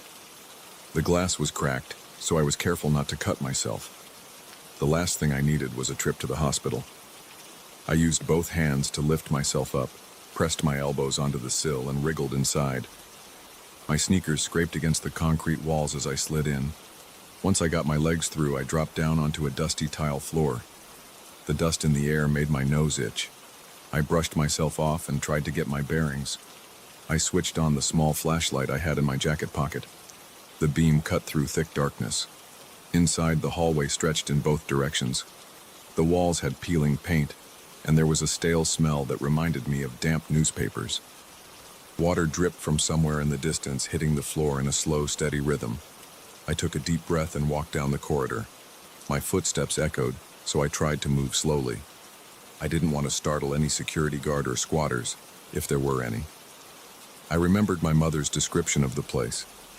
She said the records room was on the second floor, at the end of the east wing hallway. I had to find a staircase or an elevator shaft, but I wasn't sure where it was anymore. The signs on the walls were faded. I walked with my flashlight angled toward the peeling directories. The letters were hard to read, but I could make out the words kitchen and laundry on a sign pointing to the left. I knew that meant the administrative section was probably the other way. As I moved toward the administrative section, I felt the floor tiles shift under my feet. Some of them were loose, and a couple cracked when I stepped on them. The echo in the hallway got louder with each step. I tried to keep my breathing steady, but my heart thumped a bit faster than normal. The darkness felt heavy, like it was pressing in on me. I focused on my mission. I told myself I would find the documents, get out, and lock the place up behind me. I had no plans to stay longer than necessary. The corridor opened into a larger reception area. I saw an old desk to the right. It had a phone on it, but the cord was yanked out. The seat behind it was covered in a layer of dust. There were papers scattered around, but they looked like old mail and invoices. I rifled through a few of them, holding the flashlight between my chin and chest. Nothing seemed relevant. They were mostly utility bills and outdated schedules. I moved on, stepping behind the desk to search drawers. Everything was either empty or filled with junk, pens with no ink, coffee-stained stationery, and a few office supplies. I sighed and stood up again, feeling the wood creak under my weight. Suddenly, I caught a glimpse of a bright flash. It lit up the corridor past the reception area for a brief second. It looked like a beam from a flashlight, but it was gone before I could get a clear idea of where it came from. My first thought was that I might have triggered a motion sensor or something, but that didn't make much sense in a place this neglected. I stood still. I tried to listen for footsteps or any kind of sound that would tell me someone else was there. My mouth went dry and I felt the hair on my arms stand up. I gathered my nerve and called out, "Hello? Is someone there?" My voice bounced off the walls. I waited but got no response. I thought about the possibility of an actual security guard making rounds, but why would they be so quiet? Why wouldn't they shout back, or at least tell me to leave? I decided to keep moving, but I stayed on high alert. If I really was trespassing on private property, I needed to be ready to explain myself. I found a sign on the wall near a set of stairs that led to the second floor. The arrow next to Records and Administration pointed up. I headed up the stairs, shining my flashlight on each step. They were concrete and bits of paint chips were scattered everywhere. I could smell mildew more strongly the higher I climbed. It was like the second floor had taken more water damage over the years. At the top of the stairs, I turned left because that was where the sign had indicated the records room should be. The hallway had a series of doors on both sides. The old plaques next to each door were tarnished and barely readable. I pointed the flashlight at them as I passed, looking for something that said records or archives. Most of them just had numbers that probably corresponded to offices or small storage closets. Then I found a door that read medical records. The paint was chipped, but I could still make out the words. I reached for the doorknob and tried to turn it. It was stiff. I jiggled it harder and it finally gave. The door creaked open and I stepped inside. The smell of damp cardboard and old paper overwhelmed me right away. My nose twitched and I sneezed twice. I recovered and swept the flashlight beam around the room. Rows of metal filing cabinets lined the walls. There were also stacks of boxes on a long wooden table in the center. Some boxes had collapsed under their own weight, spilling folders onto the floor. I closed the door behind me. I didn't want to be surprised by anyone walking in. I hoped the door would stay unlocked from the inside. I noticed a small sliding latch on the door. I quietly slid it shut. Then I started searching for the documents my mom needed.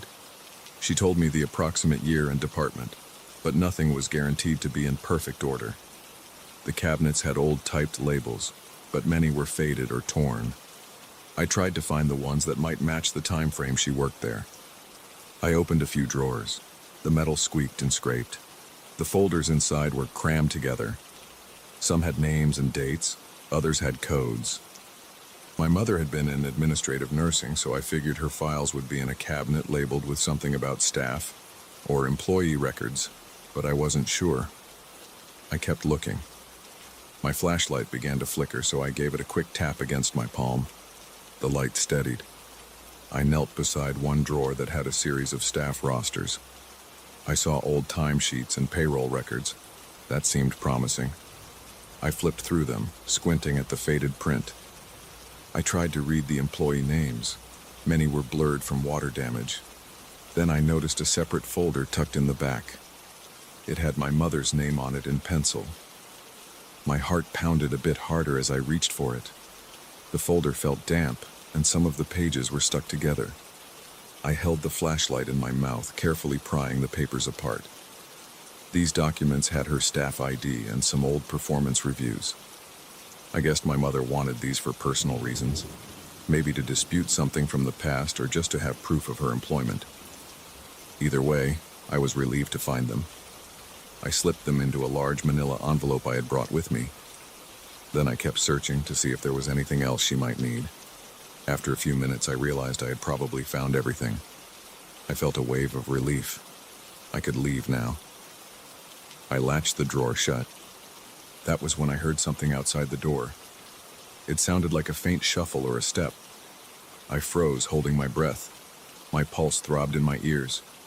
I listened for another sound, but I didn't hear anything at first. Then I heard a gentle click, like someone tapping the door handle from the other side. I swallowed hard.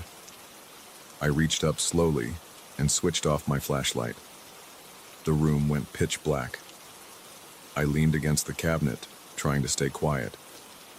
My thoughts raced. Maybe it was the building settling, or maybe I'd imagined the noise, but then I heard it again.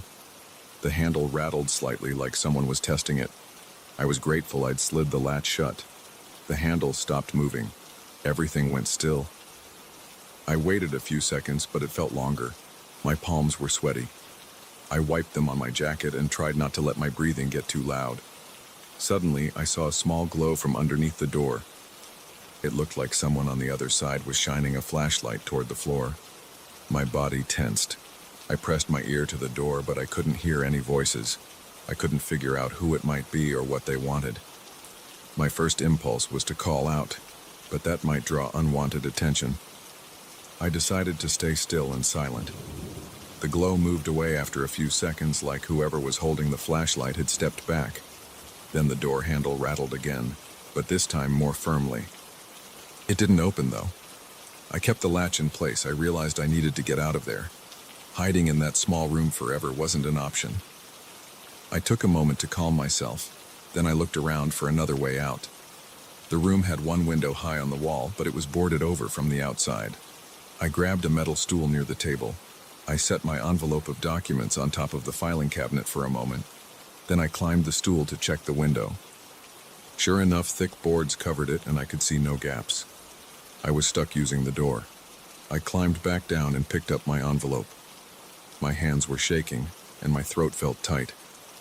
I quietly unlatched the door, crouched low, and turned the knob. I eased the door open an inch or two. The hallway lights were off, so I only had the minimal glow of my flashlight, which I still kept off for the moment. I slowly peeked out. The corridor was dark. I couldn't see anyone standing there. I stepped out, trying not to make noise. My sneakers squeaked on the tile, and I winced. I expected someone to jump out, but no one did. I glanced left and right, shining the beam quickly. There was no sign of a person, no sign of a security guard or random intruder. The place was silent except for the distant drip of water. I moved back toward the stairs. I walked quickly but tried to stay alert. My flashlight picked up the dust particles floating around. I swallowed the lump in my throat. When I got to the stairwell door, I eased it open and glanced down the steps. My flashlight showed the path was clear. I started descending, my heart thumping with each step. The air felt thicker, like I was carrying tension in my shoulders. Part of me wanted to dash out of there, but I forced myself to stay calm. Running could cause me to trip or make noise. I reached the bottom of the stairs. I was back near the reception area, where I'd seen the first flash of light. Everything was still dark. I kept my flashlight on a low angle to avoid drawing too much attention. I hurried toward the corridor that led me to the back window. I reached that corridor and found the room with the open window. I'd left the window partially raised, so I moved a box out of the way. Then I hoisted myself up onto the ledge. It took some effort to squeeze through, but I managed to get my torso outside. The fresh air felt cold on my face. I smelled damp earth and old leaves. I pulled my legs out, dropped down onto the ground outside, and took a moment to breathe. I crouched by the building and listened to see if anyone followed me out. No voices, no footsteps, no lights. The place looked just as dark and lifeless from the outside as it did when I arrived. I felt a wave of relief. I tucked the envelope under my arm. My clothes were dirty and my hands were grimy with dust. I got up and walked along the side of the building until I reached the street. The chain-link fence around the property was rusted, but I found a gap and slipped through. I turned back to look at the abandoned structure one last time. The windows were boarded up. The front doors were chained shut. I wondered who or what I had encountered inside. It might have been a guard, but it didn't feel right. I didn't hear any normal commands or warnings, and I never saw a uniform or anything official. It might have been someone else looking for valuables or trying to shelter for the night. I didn't want to stick around to find out. I made my way to my car, which I'd parked a couple of blocks away. I slid into the driver's seat and locked the doors. My hands still felt shaky. I placed the envelope on the passenger seat and stared at it for a second. At least I'd found my mother's documents. I started the engine and pulled away, checking my rearview mirror. Nothing was behind me except empty streets and darkened buildings. I kept my eyes on the road and tried to calm my racing thoughts. By the time I reached my apartment, my nerves had settled a bit. I parked in my usual spot and carried the envelope upstairs. I didn't bother turning on the TV or anything. I just went into my room, dropped the envelope on my desk, and sat on the edge of my bed. My heart rate was slowing down, but my mind kept replaying the flashes of light and the rattling door handle. I didn't have any explanation. All I knew was that I was safe, and I had the records. I decided I'd tell my mother everything in the morning. I wasn't sure how she'd react, but I knew she'd be happy to have what she needed. She might be alarmed about me sneaking in there, but I couldn't see any other way to do it. I didn't plan on returning. There was something unsettling in that building, whether it was just my imagination or something else. I'd done my job. I'd gotten out in one piece. That was enough for me. I took a quick shower to wash off the dust and grime. As I stood there, I felt tension in my neck and shoulders. My muscles ached a little from climbing through windows and ducking around corners. I got out of the shower and toweled off, then went back to my room. I flipped open the envelope just to confirm everything was still there. The papers were slightly damp around the edges, but the text was legible. My mother's name and staff details were clearly visible. I closed the envelope and placed it on my nightstand. I lay down in bed, staring at the ceiling, letting my eyes adjust to the darkness. My mind drifted to the moment I saw that bright flash in the corridor. It felt so sudden, like someone intentionally clicked a flashlight on and off. But no one answered when I called out. And then, whoever it was tried the door in the records room. They didn't speak or identify themselves. That stuck with me. It made me wonder if they were just as scared of me as I was of them. Or maybe they had a different motive. Either way, I was out of that place, and I had no reason to go back. I hoped the documents would settle whatever my mother needed.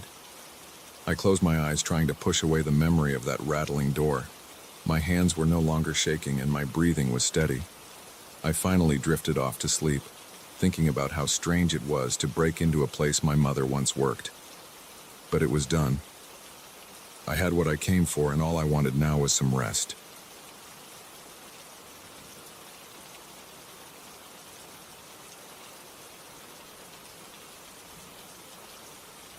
I gripped my flashlight so tight my knuckles hurt. The front entrance of the old hospital loomed in front of us, its windows boarded up and its brickwork cracked. I stood there with two classmates, both fellow nursing students, and I could already feel the stale air clinging to my lungs. I didn't want to be the first to step inside, but nobody else moved, so I took that first step across the threshold. My shoes kicked up dust on the worn floor tiles. I shone my flashlight around the lobby. The beam showed rows of dented chairs, an abandoned reception desk, and a few stray papers scattered on the floor. The air smelled like old paper and mildew. Each breath felt thick. The place had closed down due to a lack of funds, and it looked like it had been abandoned in a rush. The overhead lights were broken and cobwebs hung from corners of the ceiling. I saw a small cluster of mold in one corner, and I hoped I wouldn't end up breathing in anything dangerous. But we were there on our own time, not for any official project, so I couldn't exactly complain. We had heard rumors about the basement.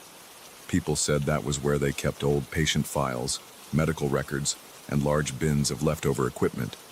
Some talked about hearing strange sounds down there, like metal scraping against concrete. My friends wanted to see if there was any truth to that. I'm not usually into ghost stories or anything like that, but I wanted a break from textbooks.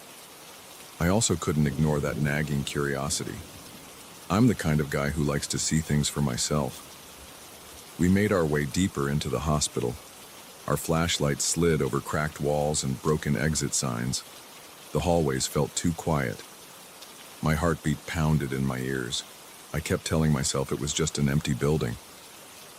I glanced at my friends. Gabriel looked uneasy. He kept wiping sweat from his forehead even though it wasn't hot. Jade walked ahead, chewing the inside of her cheek. We didn't talk much. The silence in that place seemed to swallow our voices. Soon we found the stairwell leading down to the basement. The metal door creaked when Gabriel pulled it open. A stale draft rushed up. My nose wrinkled at the smell, like old water and rotten cardboard. The flashlight beams illuminated chipped paint on the stairwell walls. I could see water stains on the ceiling. My steps made hollow echoes on each concrete stair. I tried to focus on my footing, but my mind kept drifting to the rumors. People said they'd heard things moving around down here, like something metallic rolling from one end of the corridor to the other. I kept imagining a wheel or a cart screeching across the floor. Once we reached the bottom, Jade pointed out the sign that read, "Archives," in faded letters. The door had flaking paint, and the handle was covered with dust. She tried it, but it was locked or jammed. She leaned her shoulder against it, but it wouldn't budge. Gabriel offered to help, but Jade shrugged and said we could look for another entrance or see if there was a disposal area next door. We walked a bit further, stepping over some loose debris, bits of plaster, old papers, and a fallen ceiling tile. Our footsteps echoed in a strange way. Everything sounded sharper down there. Then I heard that metallic noise. It was a rolling or scraping sound, almost like someone pushing a heavy cart with a rusty wheel. It was distant, but it cut through the silence. I froze, my breath catching in my throat. Jade turned toward me with wide eyes. Gabriel tilted his head, listening. The noise lasted a few seconds, stopped, then started again. It sounded like it was coming from around the corner, past a row of closed doors. I shone my flashlight that way, trying to see if something was moving. The beam didn't catch any movement, just blank walls and a flicker of dust. We walked down the hall, following the sound. Each time we paused, we'd hear it again. Scrape, scrape, scrape. And then it would stop. The intervals made it creepier, like someone was deliberately pushing, pausing, and pushing again. My stomach tightened and my mouth felt dry. I swallowed hard. A small part of me wanted to turn around and get out. But I told myself we were just dealing with leftover hospital junk. Maybe a cart that had been left leaning against something. Sometimes old buildings settle, or there could be a draft moving items around. I kept going, though my knees felt shaky. Around the corner we found another corridor.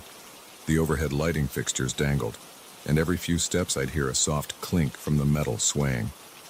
The floors were littered with old boxes. Some were ripped open, and I saw stacks of brittle folders inside. The air smelled of cardboard and damp concrete. My flashlight beam landed on a door labeled "Disposal." The paint was nearly scraped off. I noticed old medical waste bins lined up along the wall next to it, each with peeling biohazard labels. Some looked empty, others had their lids sealed shut. It gave me a weird feeling, but I tried to keep calm. We heard the metallic noise again. This time it was much louder.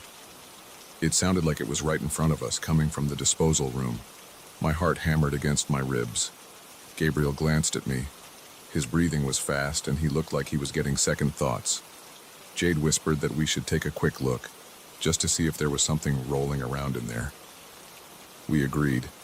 It felt like we couldn't leave without checking. I reached for the door handle. It felt cold and gritty. The door creaked as I pushed it open, the sound echoing in the cramped space. My flashlight showed rows of large metal containers, all marked for different kinds of waste: sharps, paper records, general trash. A strong chemical odor hit me, making my eyes water slightly. The floor was dotted with stains. Some bins were tipped over, and I saw a few scattered gloves and broken glass on the ground. We moved in a few steps. The place felt cramped, with so many metal bins close together.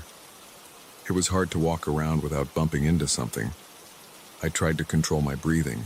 The tension in my chest grew with each squeak of my shoes. I wanted to find the source of that noise, but I also wanted to get out of there. I waved my flashlight around, scanning the corners for movement. Suddenly, there was a clang. It came from behind a row of stacked containers. I flinched and nearly dropped my flashlight. Jade let out a stifled yelp. Gabriel stepped back, nearly bumping into me. My pulse hammered in my ears. I steadied myself and raised my flashlight higher. That's when I saw a large steel cart with a wobbly wheel. It was resting at a slight angle, as if it had been propped up and then pushed. The wheel was still spinning, making a faint rattling noise, but there was no one there. We walked closer, our flashlights aimed at the cart. I felt a cold sweat on my neck. I checked around the containers, behind them, underneath them. Nothing. No footsteps. No signs of anyone else in the room. Yet the cart had clearly moved. The wheel was still spinning down to a stop. I exhaled, feeling my breath shake. I didn't want to jump to conclusions, but it was impossible not to feel spooked. Jade looked over her shoulder at the open door behind us, probably considering if we should leave. Gabriel mumbled that we should check the rest of the basement. Maybe there was a draft or a slope in the floor. He sounded like he was trying to convince himself more than anyone else. I nodded and led the way back into the corridor. When we stepped out, everything was silent again.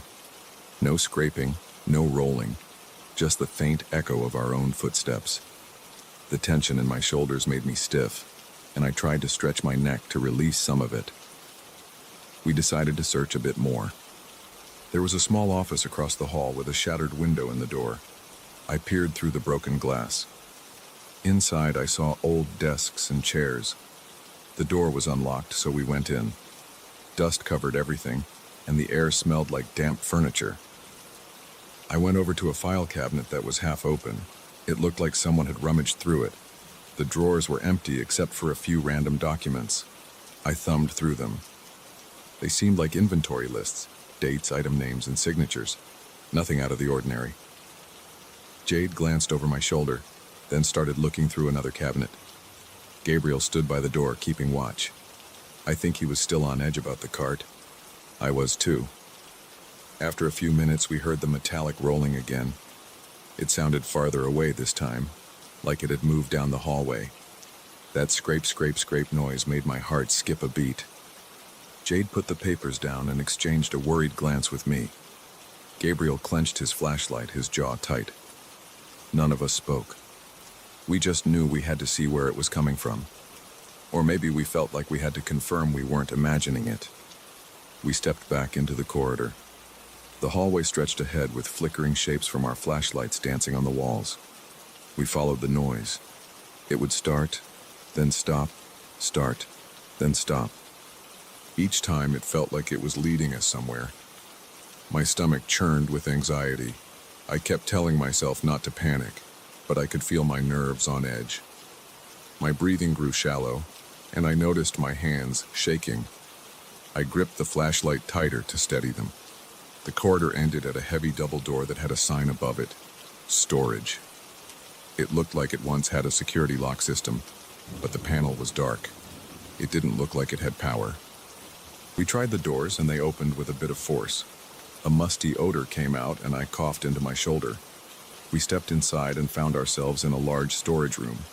Metal shelves lined the walls, most empty, but a few still held cardboard boxes and metal trays.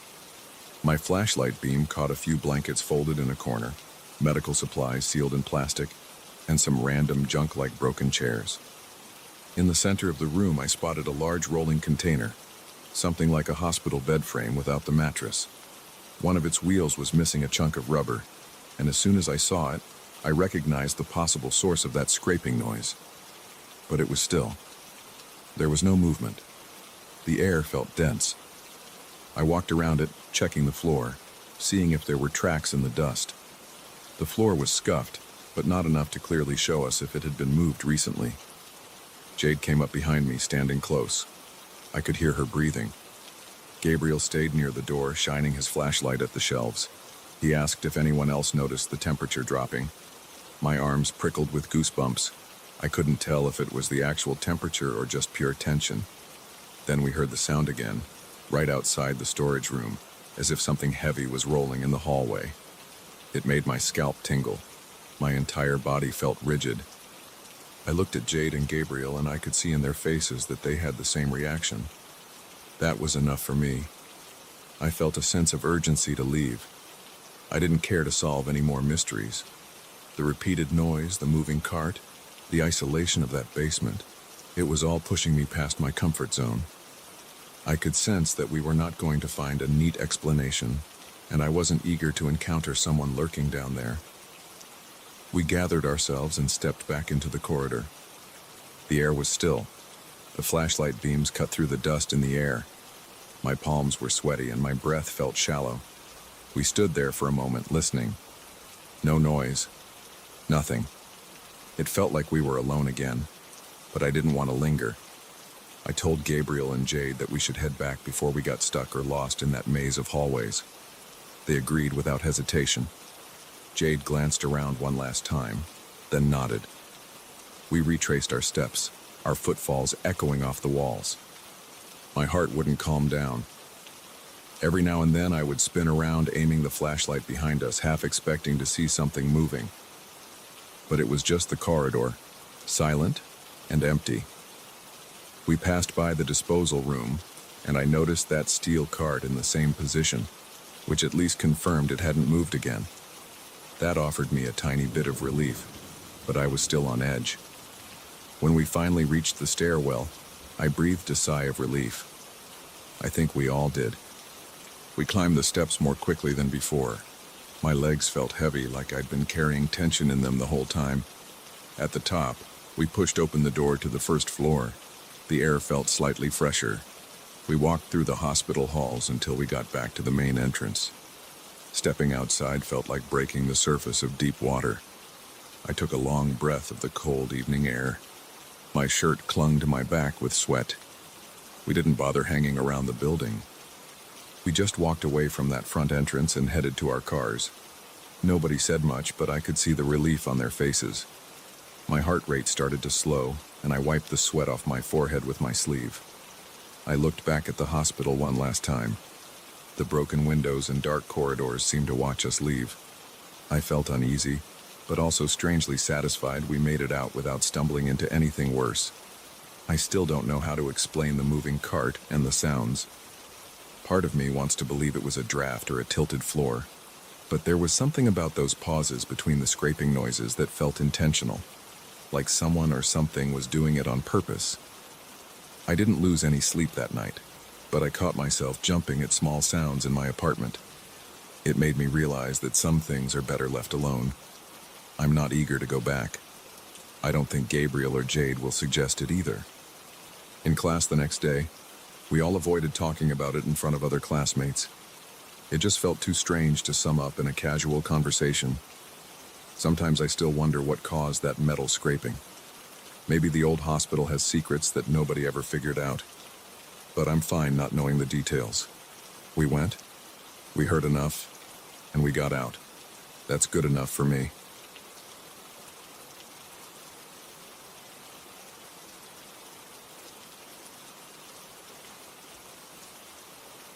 I stepped onto the cracked driveway around noon. I'd been reading about that old psychiatric facility for months, and I finally worked up the nerve to see it in person. The front gates were rusted and bent outward, and someone had spray-painted a warning on the brick wall near the entrance. It felt like nobody had touched this place in years. I walked around the perimeter, looking for any easy way in, and I found a collapsed section of the building where the kitchen used to be. The roof above the kitchen had caved in, leaving a gap wide enough to climb through. I checked my backpack for a flashlight and extra batteries, then pulled myself up over the debris. I'm a 35-year-old guy who's always been interested in psychiatric history. I've read about old treatments, outdated wards, and the ways these places fell out of use. Still, I wasn't prepared for how deserted that kitchen would feel. The tiles on the walls were coated in grime and mold. Pieces of the ceiling clung to broken light fixtures. I saw a massive metal stove in the corner, twisted and rusted. I stepped on shattered glass and felt the crunch under my boots. There was a damp chill that cut through my coat. I could see my breath in front of my face, a white puff drifting in the stale air. The smell was like rotten wood and old grease. I moved carefully to avoid slicing my hands on any exposed metal. The sink area was a mess of twisted pipes. A few old pots and pans were strewn around, spotted with corrosion. I tried not to dwell on how many meals might have been prepared there for patients who never left. I wanted to find the main corridors, so I followed a hallway sign that was barely clinging to the wall. It pointed toward the cafeteria and the staff dining room. Large patches of paint had fallen off, exposing the concrete underneath. My footsteps echoed in the silence, creating a steady rhythm that made me feel uneasy. I found a side door that led into a corridor. The double doors had glass panels, but the glass was spiderwebbed with cracks. I pushed them open, and they made a loud screech as the metal hinges resisted. My flashlight beam wobbled on the dirty floor. The corridor had old bulletin boards with scraps of paper. I paused to scan them. Most were announcements, staff schedules, weekly menu plans, and outdated holiday notice.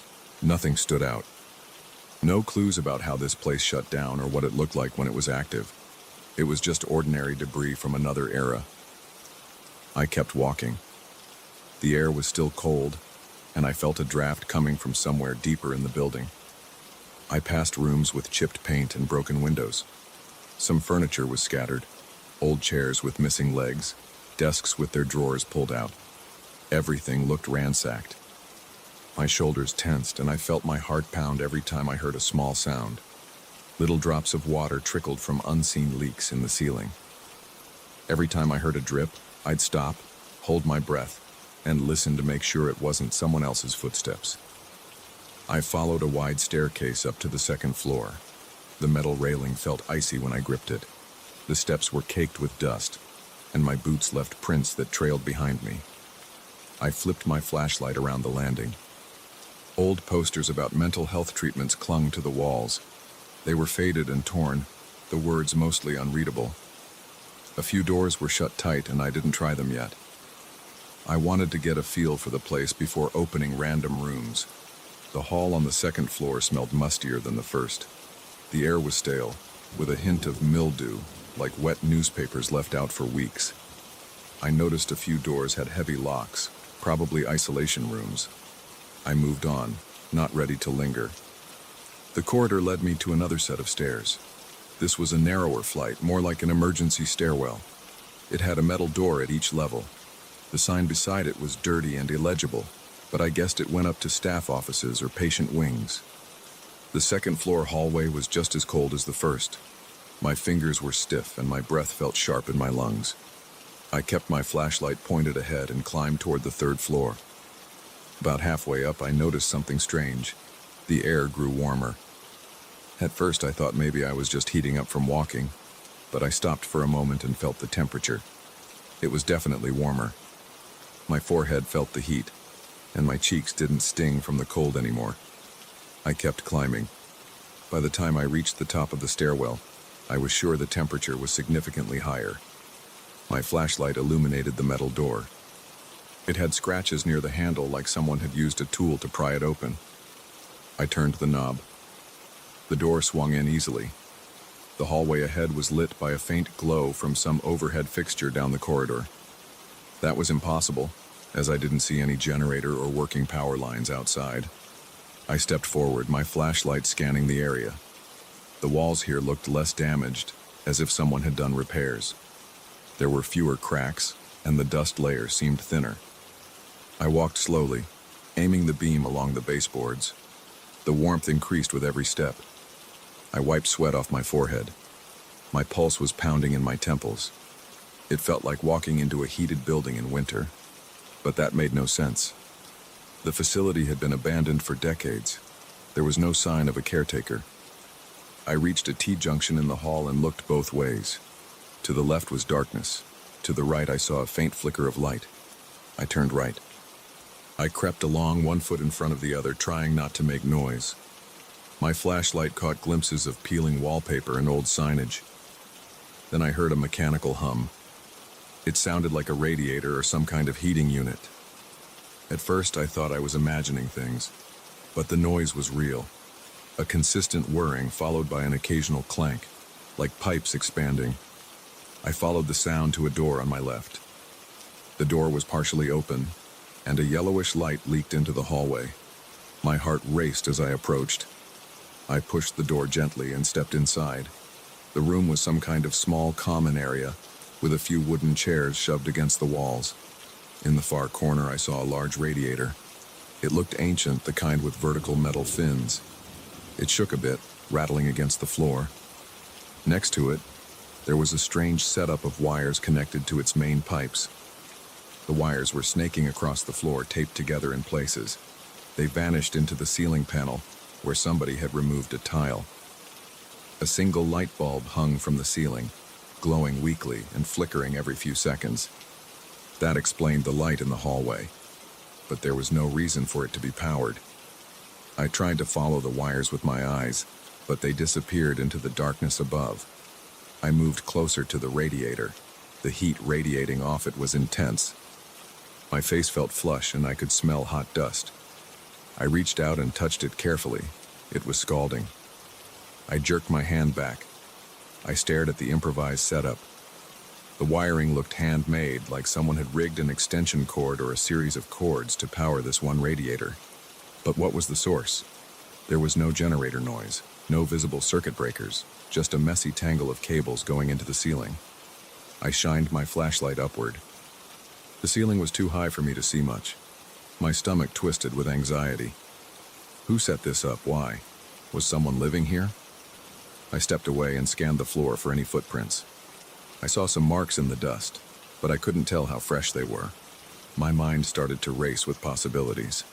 Maybe a squatter. Maybe an urban explorer who set something up. But this seemed too elaborate for a casual visit. The radiator was definitely drawing power from somewhere. I swung my flashlight around, looking for a door or another exit. The walls were bare except for chipped paint. The chairs in the corners were stacked in a haphazard way. I noticed a small pile of food wrappers under one of the chairs.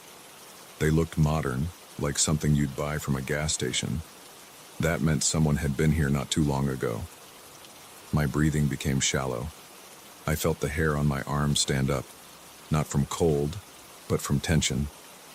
I looked at the door, wondering if I should leave. My curiosity kept me rooted. I wanted to know how the power was running. I decided to follow the wires if I could find a way into the ceiling or the floor above. I stepped out of the room and back into the hallway. The mechanical hum faded behind me, but the warmth still lingered in the corridor. I took a right, following where I guessed the wires might run. I passed a few closed doors. Each had a small frosted window. I shone the flashlight through them. One looked like a storage closet, another like a small office. The third was locked. I rattled the handle a bit, but it wouldn't budge. The corridor took a sharp turn to the left. Ahead, I saw a hatch in the ceiling. It looked like a maintenance access. Maybe that was where the wires were going. The hatch was slightly ajar. I walked up to it, reached up, and tried to push it open. It didn't move. I tried again, putting more force into it. A faint squeak came from above as it scraped against something. Then the hatch lifted an inch. Dust cascaded down on my shoulders. I coughed and stepped back. I set my flashlight on the floor, shining up at the hatch. I reached both arms overhead, pushed, and felt the hatch swing open. A stale gust of warm air hit my face. I grabbed my flashlight and angled it inside. I could see a crawl space or a narrow loft area. Wires ran across the beams, taped and spliced in different spots. Whoever did this definitely improvised. I considered climbing up, but I wasn't sure if the beams would support my weight. The wood looked ancient and worm-eaten, but I felt driven to understand what was going on. My gut was clenched, and my thoughts were racing. Was someone up there right now? Could they be watching me? I listened for any movement. It was silent except for the faint hum from the radiator room. I pulled myself up through the hatch, taking it slow. My arms strained to lift my body. Once inside, I rested on my stomach and swept the flashlight beam around. The space was cramped, filled with insulation and dusty boards. The wires led toward the far corner, where I noticed a tangle of power strips and old extension cords. They were plugged into a single large cable that snaked into the building's main wiring. It looked like someone had tapped into a power line that still had some juice, maybe from a municipal grid that was never fully disconnected. That explained the light and the heat on the third floor. I felt relief and panic at the same time. Relief that it wasn't something supernatural, panic at the thought of who did this and why. I inched my way closer, trying not to fall through the ceiling. My flashlight shone on random objects scattered around: a box of tools, plastic water bottles, a few empty cans of food, and a sleeping bag rolled up near the corner. My pulse quickened again. Someone had definitely been spending time here. That meant they could be around. My hands felt clammy and sweat dripped from my temples. I felt like I was intruding in a private space. I glanced back at the hatch to make sure I had an exit. It was still open. The corridor below was dark. I crouched there, scanning the area for any sign of recent activity. The food cans were dusty, but not too dusty. The sleeping bag looked unused for a few days, maybe a week. I didn't see any clothing or personal items, just the bare essentials. It wasn't the setup of someone living in comfort, more like someone who needed a heated hideout. My thoughts tumbled in my head. Was this a former patient who never left? Was it an urban explorer who wanted a private workshop? I couldn't be sure. All I knew was that this wasn't normal. I crawled back to the hatch, lowered myself down to the hallway, and landed softly on my feet. My knees felt shaky. I shined my flashlight around again, thinking I should check a couple more rooms before leaving. I tried to quiet my breathing. The building felt too silent, like I was the only one disturbing it. That radiator room rattled again, followed by a hissing noise from the pipes. The heat in the corridor was thick and my clothes stuck to my skin. I decided to check another door across from the hatch. It was slightly open. I eased it wider with my flashlight hand. The room inside was a small office with a single metal desk. A chair sat behind the desk, tilted to one side. The walls had a few old corkboards, empty except for a couple of push pins. On the desk, I saw a folder covered in dust. I blew on it, wiped it off, and shined the light. It was a collection of old staff records and maintenance logs. I flipped through the first few pages. They were from the 70s, listing repairs for the boiler, requests for new equipment, and notes about wing closures. Nothing about who might be here now. I took a few pictures with my phone to look at later. My hands were trembling, so the shots might be blurry. I looked around the office for anything else. The drawers were empty, except for some pens and paper clips. The smell was a bit better here, less musty and more like old paper. My eyes stung from the dust and I blinked a few times to clear my vision. My mind buzzed with the question of what to do next. I could keep exploring, or I could head back. The third floor felt menacing and I didn't want to push my luck. I decided to make my way back downstairs. Maybe I'd come back another day with someone else. I didn't like being alone in a place where someone had clearly set up a secret space. I walked out of the office and retraced my steps. The warmth followed me to the stairwell, but once I passed through the third floor door and started heading down, the cold returned. My body tensed up against the chill. Each step on the metal staircase echoed, and I kept expecting to hear another set of footsteps behind me. But I never did. I reached the first floor and spotted the corridor that led back to the destroyed kitchen. That was my exit. I crawled through the same hole I'd used to enter. The afternoon light outside felt jarring after all that time in dim hallways. I exhaled in relief. my breath visible in the cooler air outside. I glanced back at the crumbling building. The sight of that broken kitchen entrance gave me chills. I had no real explanation for the improvised setup, except that maybe some unknown person had tapped into a lingering power line. I felt uneasy thinking about whoever had done that, but I was also glad I didn't run into them face to face. I walked off the property with my head spinning. The question stayed with me. Who was keeping that radiator running? Where were they now? What else were they doing in that place? I wasn't sure I wanted to find out without backup. Despite my nerves, I knew I'd probably come back. I needed more time to see if there were other hidden rooms or active electrical lines. I liked solving mysteries, even if it freaked me out. As I climbed into my car, I noticed my hands shaking on the steering wheel. My shirt was damp from sweat, and my heart was still beating fast. I drove away, watching the old sanatorium fade in my rearview mirror. The image of that warm third floor wouldn't leave my mind. The rattling radiator, the snaking wires, the flickering light bulb, they felt like a puzzle I couldn't solve. I told myself I'd get a friend to come with me next time. Maybe someone with more experience exploring abandoned buildings. I wasn't sure what else we would find, but I didn't want to face it alone again. For now, I just tried to calm down. I rolled down the window to let the cold breeze wash over me. It felt good. It reminded me I was back outside, away from that claustrophobic heat. Yet I couldn't shake the tension in my chest.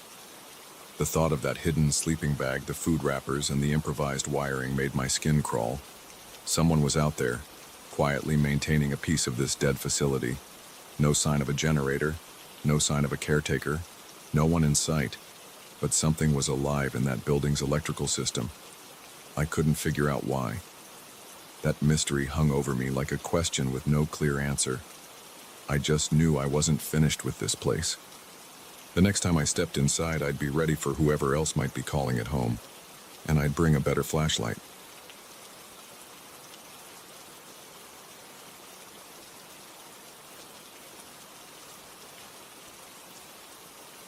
I walked into that building with a sense of duty, not curiosity.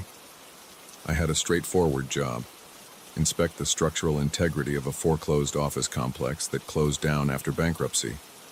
I wasn't there to explore or poke around in offices that had been abandoned. My goal was simple: to assess the condition of the walls, floors, and support beams so I could figure out what needed repair or what was salvageable. I entered through a back door that was ajar because it seemed like the most convenient path. It didn't even cross my mind that I might get stuck in there with no quick way out. But after a few minutes inside, I realized I was standing in a dead-end corridor. And when I tried to go back out, the door I'd come through was locked or jammed. It was a moment that rattled me because it felt like something I should have been able to avoid. Then I heard steps. Heavy steps that echoed in the narrow hallway. They were steady and getting louder. I had no clue who or what was coming toward me, and I didn't see any windows to check. My only choice was to force that door until the hinges broke. That's how I got out, but not before my heart pounded so hard I thought it might burst. I started my day early. I arrived at the property around 9 in the morning, hoping to be out by lunchtime. The front entrance was boarded up. Big slabs of plywood covered the main doors, and there were large "no trespassing" signs in faded letters.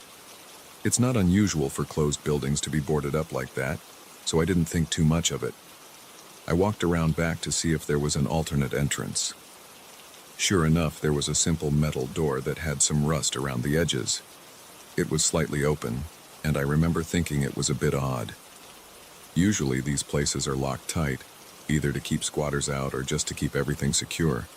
But this door was almost inviting me in.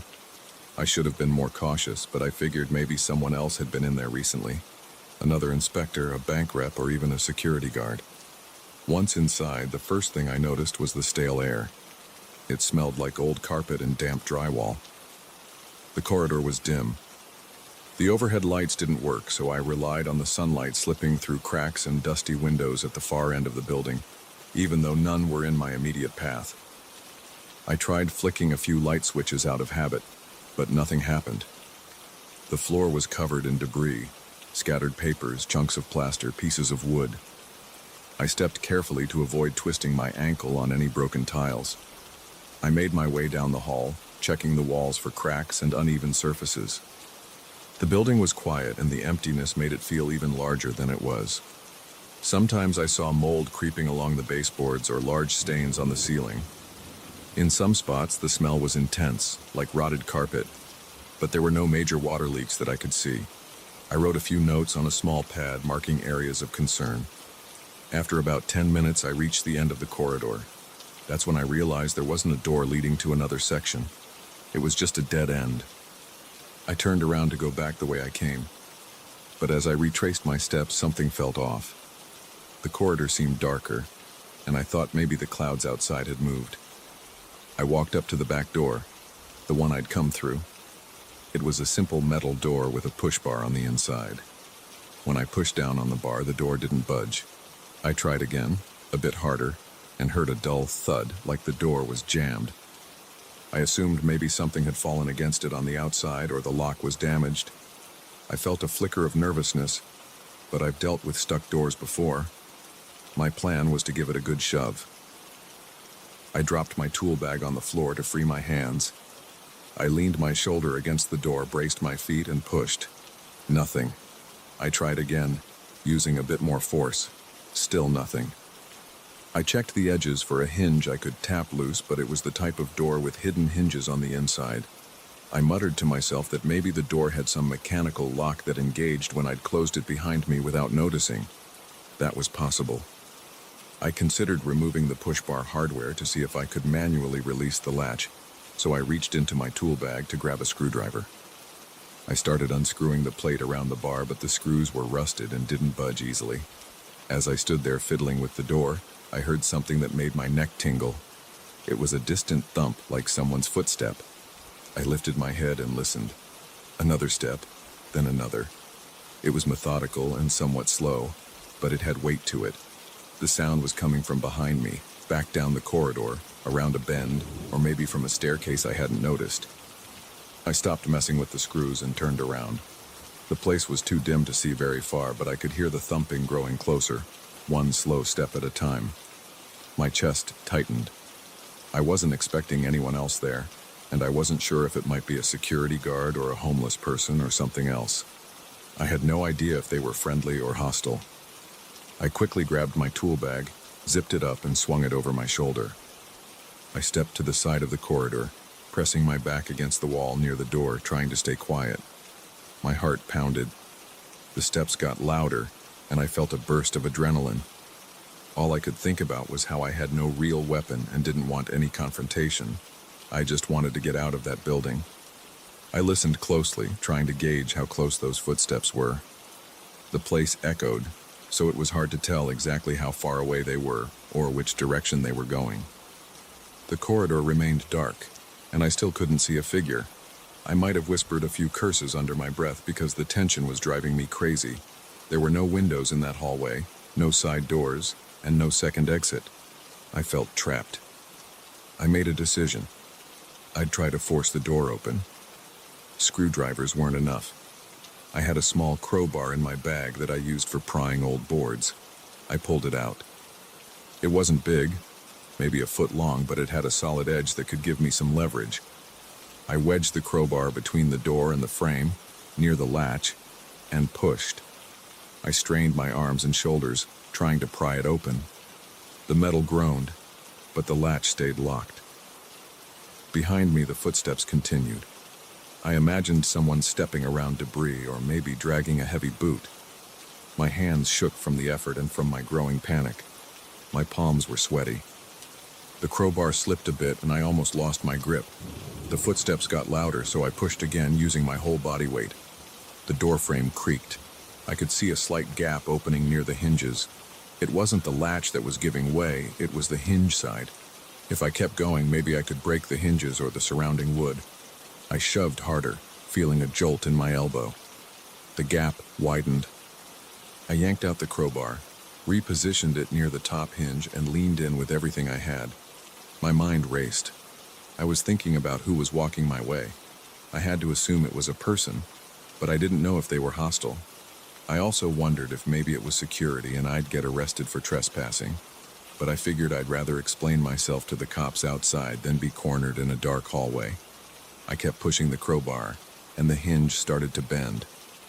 The metal squealed, a sound that echoed in the silent corridor. I stole a quick glance over my shoulder. I still couldn't see anyone, but the steps were definitely closer. There was a rhythm to them. It wasn't random. It sounded like someone large, moving deliberately. I could almost feel the vibration with each step. My breathing was fast and my heart hammered against my chest. I remember telling myself, keep going, don't freeze, just get the door open. I braced my foot against the wall for leverage and gave one more hard push. The hinge snapped with a sharp pop, and the top of the door jutted outward. I pried the crowbar down toward the lower hinge. The door was angled, so I had a bit more room now. I used the same technique. Push, reposition, push again. The metal frame around the lower hinge started to tear. It made a scratching sound that set my teeth on edge. The footsteps were so close now that I expected someone to come around the corner at any second. My entire body shook with adrenaline. I pressed one last time, and the door tore away from the frame. It didn't fall off completely, but it was loose enough for me to shove it open from the bottom. I squeezed my body through the gap, my shoulders scraping against rough metal. It scratched me, but I barely felt it in that moment. Once I was outside, I stumbled and nearly fell on some loose gravel. There was a jolt of bright light, the midday sun hitting my eyes after the dim interior. I squinted, took a breath of fresh air, and felt relief flood my system. But I didn't linger. I shoved the door from the outside. It hung crooked, no longer able to close properly. I didn't hear the footsteps anymore, but that might have been because my ears were ringing from the tension. I turned around and jogged away, passing a few dumpsters and then circling around to the front parking lot. I paused by my truck, trying to steady my breathing. My chest burned. I felt sweat on my forehead and under my arms. My heart was still pounding. I looked back at the building. From this angle, it was just a block of concrete and windows. It didn't look threatening, but I knew something strange was inside. Maybe it was just a guard checking the premises. Or maybe it was someone else who'd found a way in. I didn't see any obvious signs of life. The place looked dead from the outside. I opened my truck door and tossed my bag onto the passenger seat. My crowbar was still in my hand, and I realized I was gripping it so tight my knuckles were white. I set it down and took a few deep breaths. My heart rate was still high and my muscles felt tight. I glanced at the building one more time. I wondered if I should call someone to report that the back door was damaged and that there might be someone inside. But then I considered that I'd forced it open myself. I also had no solid evidence of wrongdoing besides hearing footsteps. There was no sign of a break-in, at least not that I'd noticed before. The building was already foreclosed and boarded up. I decided to leave. My plan was to tell my boss about what happened. Maybe we'd arrange a proper inspection with a full team, or at least alert whoever owned the property now that it wasn't secure. My job was structural evaluation, not security. I slid into the driver's seat and started the engine. I cranked up the AC to cool myself down, but my hands were still shaking. I rubbed them on my pants, trying to calm the adrenaline coursing through me. I looked down at my left arm and noticed a patch of skin rubbed raw from scraping against the door. A small trickle of blood stained my shirt sleeve. I cursed under my breath, grabbed some napkins from the glove box, and dabbed at it. I pulled out of the empty parking lot. The building towered behind me, silent and uninviting. I drove down the street, checking my rearview mirror every few seconds, even though I knew there was nothing to see. My mind replayed the sounds I'd heard in that hallway, the heavy footsteps. I kept wondering if I'd actually been in danger or if I'd let my imagination get the best of me. But the locked door and the echoing corridor were real. I couldn't ignore that. I also remembered the feeling of being trapped, that sudden panic that I couldn't just walk out the way I came in. By the time I hit the main road, I'd calmed down enough to think clearly. I still felt an ache in my arms from forcing the door. My shoulders were stiff. The tension had left me wiped out. I passed a few gas stations and a grocery store before deciding to pull over for a moment. I parked in a small lot, took another look at my scraped arm and checked for any more injuries. Nothing serious, just some bruises and a bit of raw skin. My phone buzzed in my pocket and I checked a text from my boss asking if I had a chance to evaluate the site. I typed a quick reply that I ran into some problems and would explain later. As I drove the rest of the way back to my office, I tried to stay focused on the traffic and the normal flow of life around me. People were going about their business, shopping, pumping gas, driving their cars. That felt strange after my tense moment in the hallway. I felt a bit paranoid, checking my mirrors too often. But with each mile, the sense of relief grew. At least I was out, safe, and able to get on with my day. When I finally parked at my workplace, I sat in my truck for a minute, shutting off the engine. I stared at the steering wheel. My heartbeat was back to normal, and I felt the weight of exhaustion. I grabbed my gear, walked into the office, and told the receptionist I needed to talk to the boss. I still hadn't decided how to phrase the story. It sounded ridiculous in my head. I got locked in a corridor and heard footsteps, so I broke the door's hinges to escape. But that was exactly what happened. I made my way to my boss's office, sat down, and recounted the whole thing. I described the jammed door, the dark corridor, the footsteps, and my forced escape. He stared at me, then said he'd look into the ownership situation. He wasn't mad about the door. He just seemed concerned about my safety. He thanked me for giving him a heads up. I went to my desk, wrote up some notes about the structural issues I was able to observe, and then decided to call it a day. My nerves were shot. I couldn't focus on anything else. Even as I drove home, I couldn't get the memory out of my head. I felt that flash of fear again when I pictured the hallway and heard the echo of those heavy footsteps. I'd never had a job site experience quite like that. I still don't know who was in there or if it was just my imagination playing tricks on me. But my hands still ache sometimes when I think about how hard I had to pry that door open. I haven't gone back to that building since. Whenever I drive by that part of town, I keep my distance. It's a concrete shell that looks completely empty. But I know what I heard. If I ever go inside again, I'll make sure I bring a team. No more solo visits. I don't like feeling trapped, and I don't ever want to repeat the experience of being stuck in a dead-end corridor while listening to unknown footsteps coming my way. That moment taught me that no matter how routine a job might seem, there's always a chance it can go sideways. And sometimes the only way out is to break the door down.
em muốn ăn con đồ nhỏ đứng trước đây.